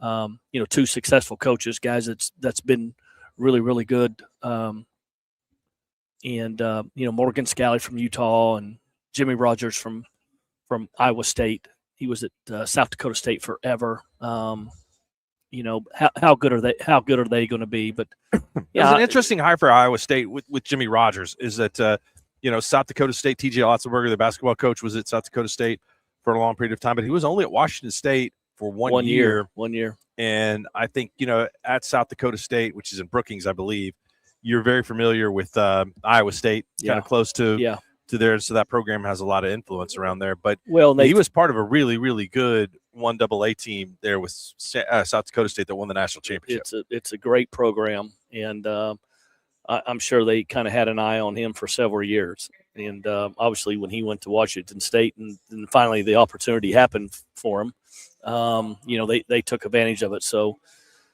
when I was talking to him earlier, he was, he really didn't plan on leaving South Dakota State. He just said, man, he goes, I love South Dakota State. He goes, I'm one of those guys that I just don't believe the grass is greener on the other side. And I was comfortable. We had great kids. We are in a great community.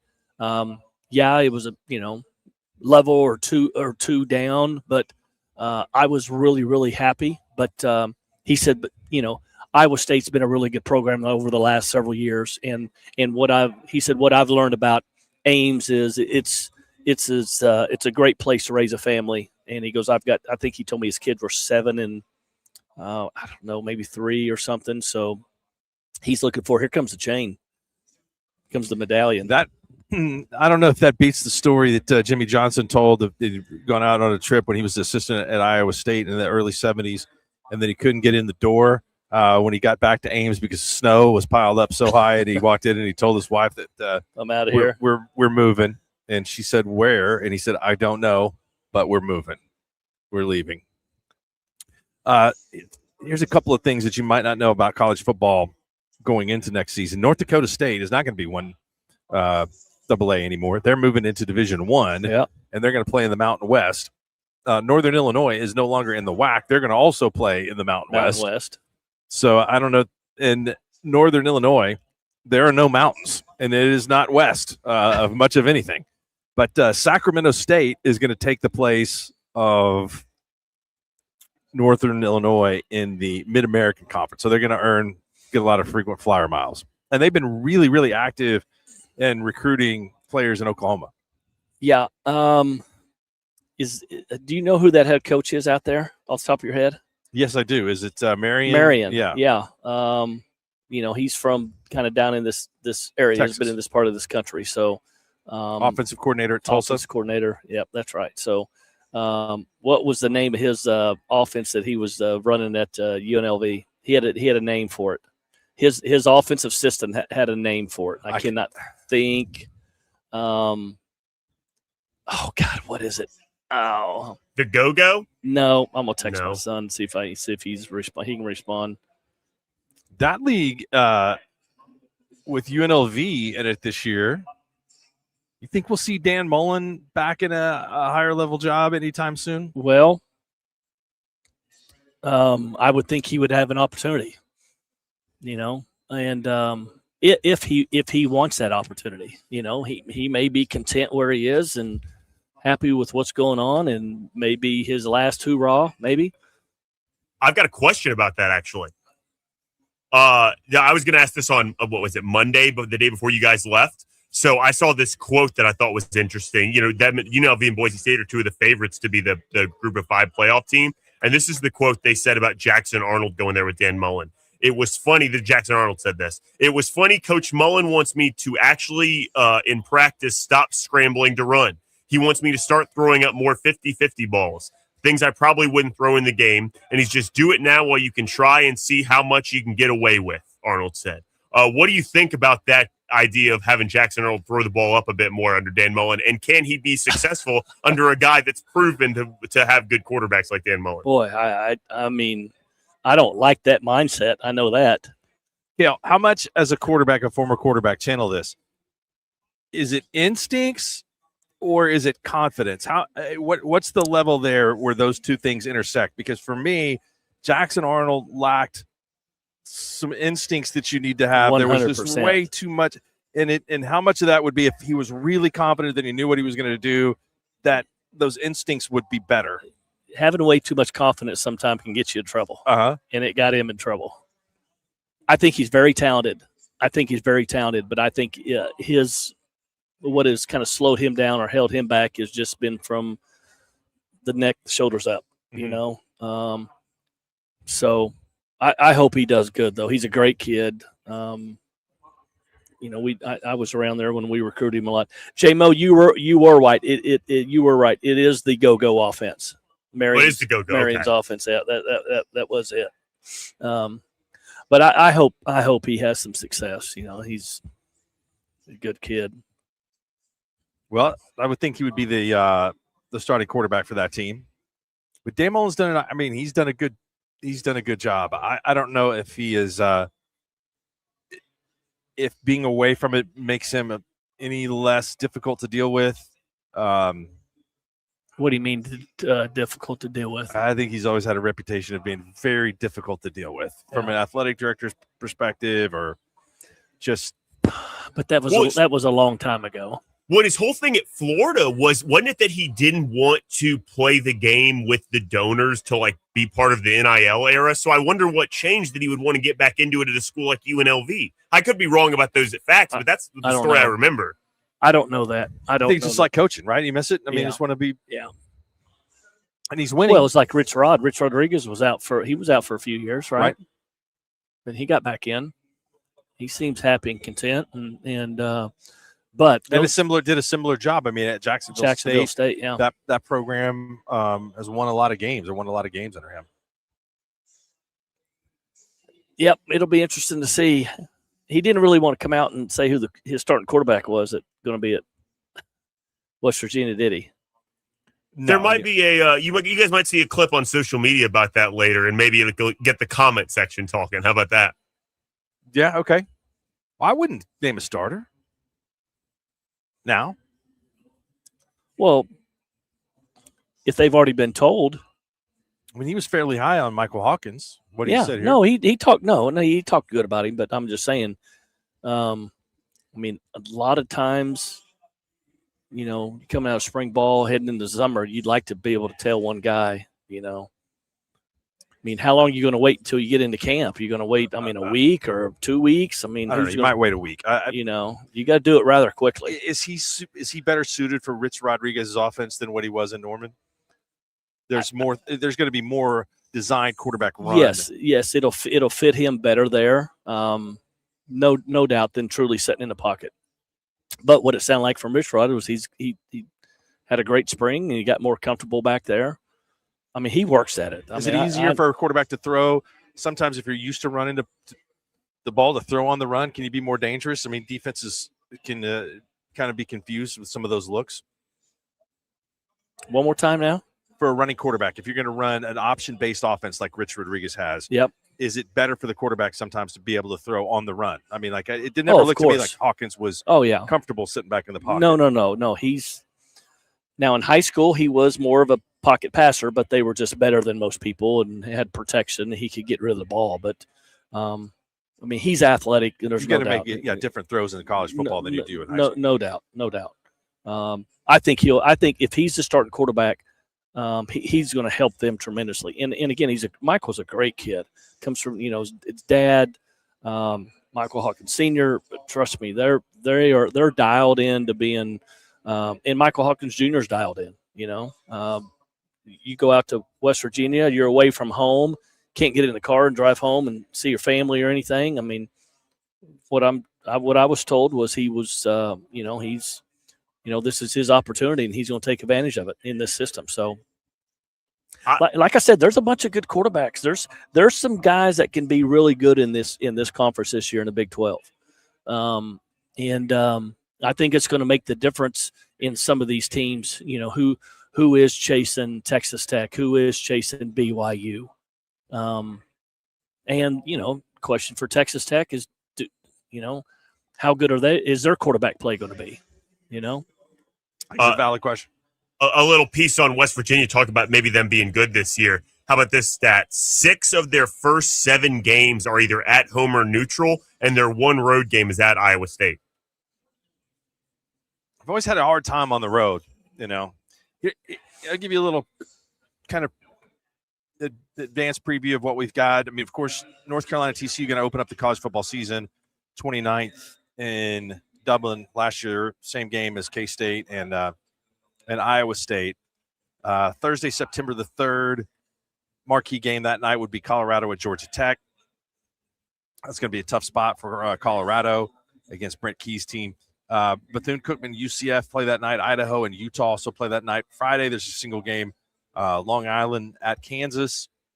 And then Saturday, September the 5th, you've got Oklahoma State opening up at Tulsa, Oregon State at Houston, a game that was tough for Houston last year. Coastal Carolina, West Virginia, SEMO, no relation to JMO, Southeast Missouri at Iowa State. The Baylor-Auburn game in Atlanta will be a lot of what people talk about. And Morgan State, Arizona State, Northern Arizona, Utah Tech, BYU, Abilene Christian, Texas Tech, Nichols at Kansas State. So OSU Tulsa, the game that Tulsa won last year, will be up there as far as the Big 12 games that we talk about the first week of the stadium. But that, for the most part, that is opening the year with a whimper. Ooh, yeah, no doubt. All right, we got a lot more coverage coming up for you here, but it's going to have to be on YouTube, on our YouTube site, as well as our podcast. We'll have some more coaches interviews coming up for you and a lot more coverage. So thanks to our sponsors who brought us down here. Kel, tell us one more time what's going on at Mathis Home Superstore. Yeah, get out there to the Freedom to Save event. Choose from dozens of sofas, bedrooms, dining sets, all specially priced. Also, the fantastic selection of genuine Lazy Boy recliners, specially priced at just $4.99. Mathis Home has fast free delivery on everything in the store. Buy it today, get it delivered in a couple days. Their low prices beat Amazon, Wayfair, and other online retailers hands down. Also, make sure and check out all the Mathis Sleep locations, the many Mathis Sleep locations located throughout the state. They have all the top mattress brands like Tempur-Pedic and Purple with deals you won't find anywhere else. Mathis Home is a furniture superstore, 3434 West Reno. They're also located in Midwest City and in Tulsa. And again, come see us tomorrow at 5 Iron Golf in Norman, brand new. Just opened up this week, and we will be there from 11 till 2. Ultimate coming up next. Stay tuned.